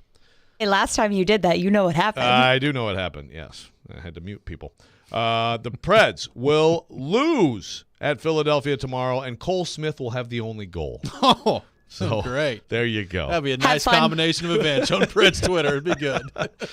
I mean, the amount of screaming people are doing about like a $750,000 contract is just incredible. That is so easily movable and/or discardable to Milwaukee. Preds Twitter it's just amazing will be out of control. Yeah, the Preds just need to come up with more ways to put his name in like an email message title. But my Cole last Smith one statue coming next to Pecorine be good out there on the plaza.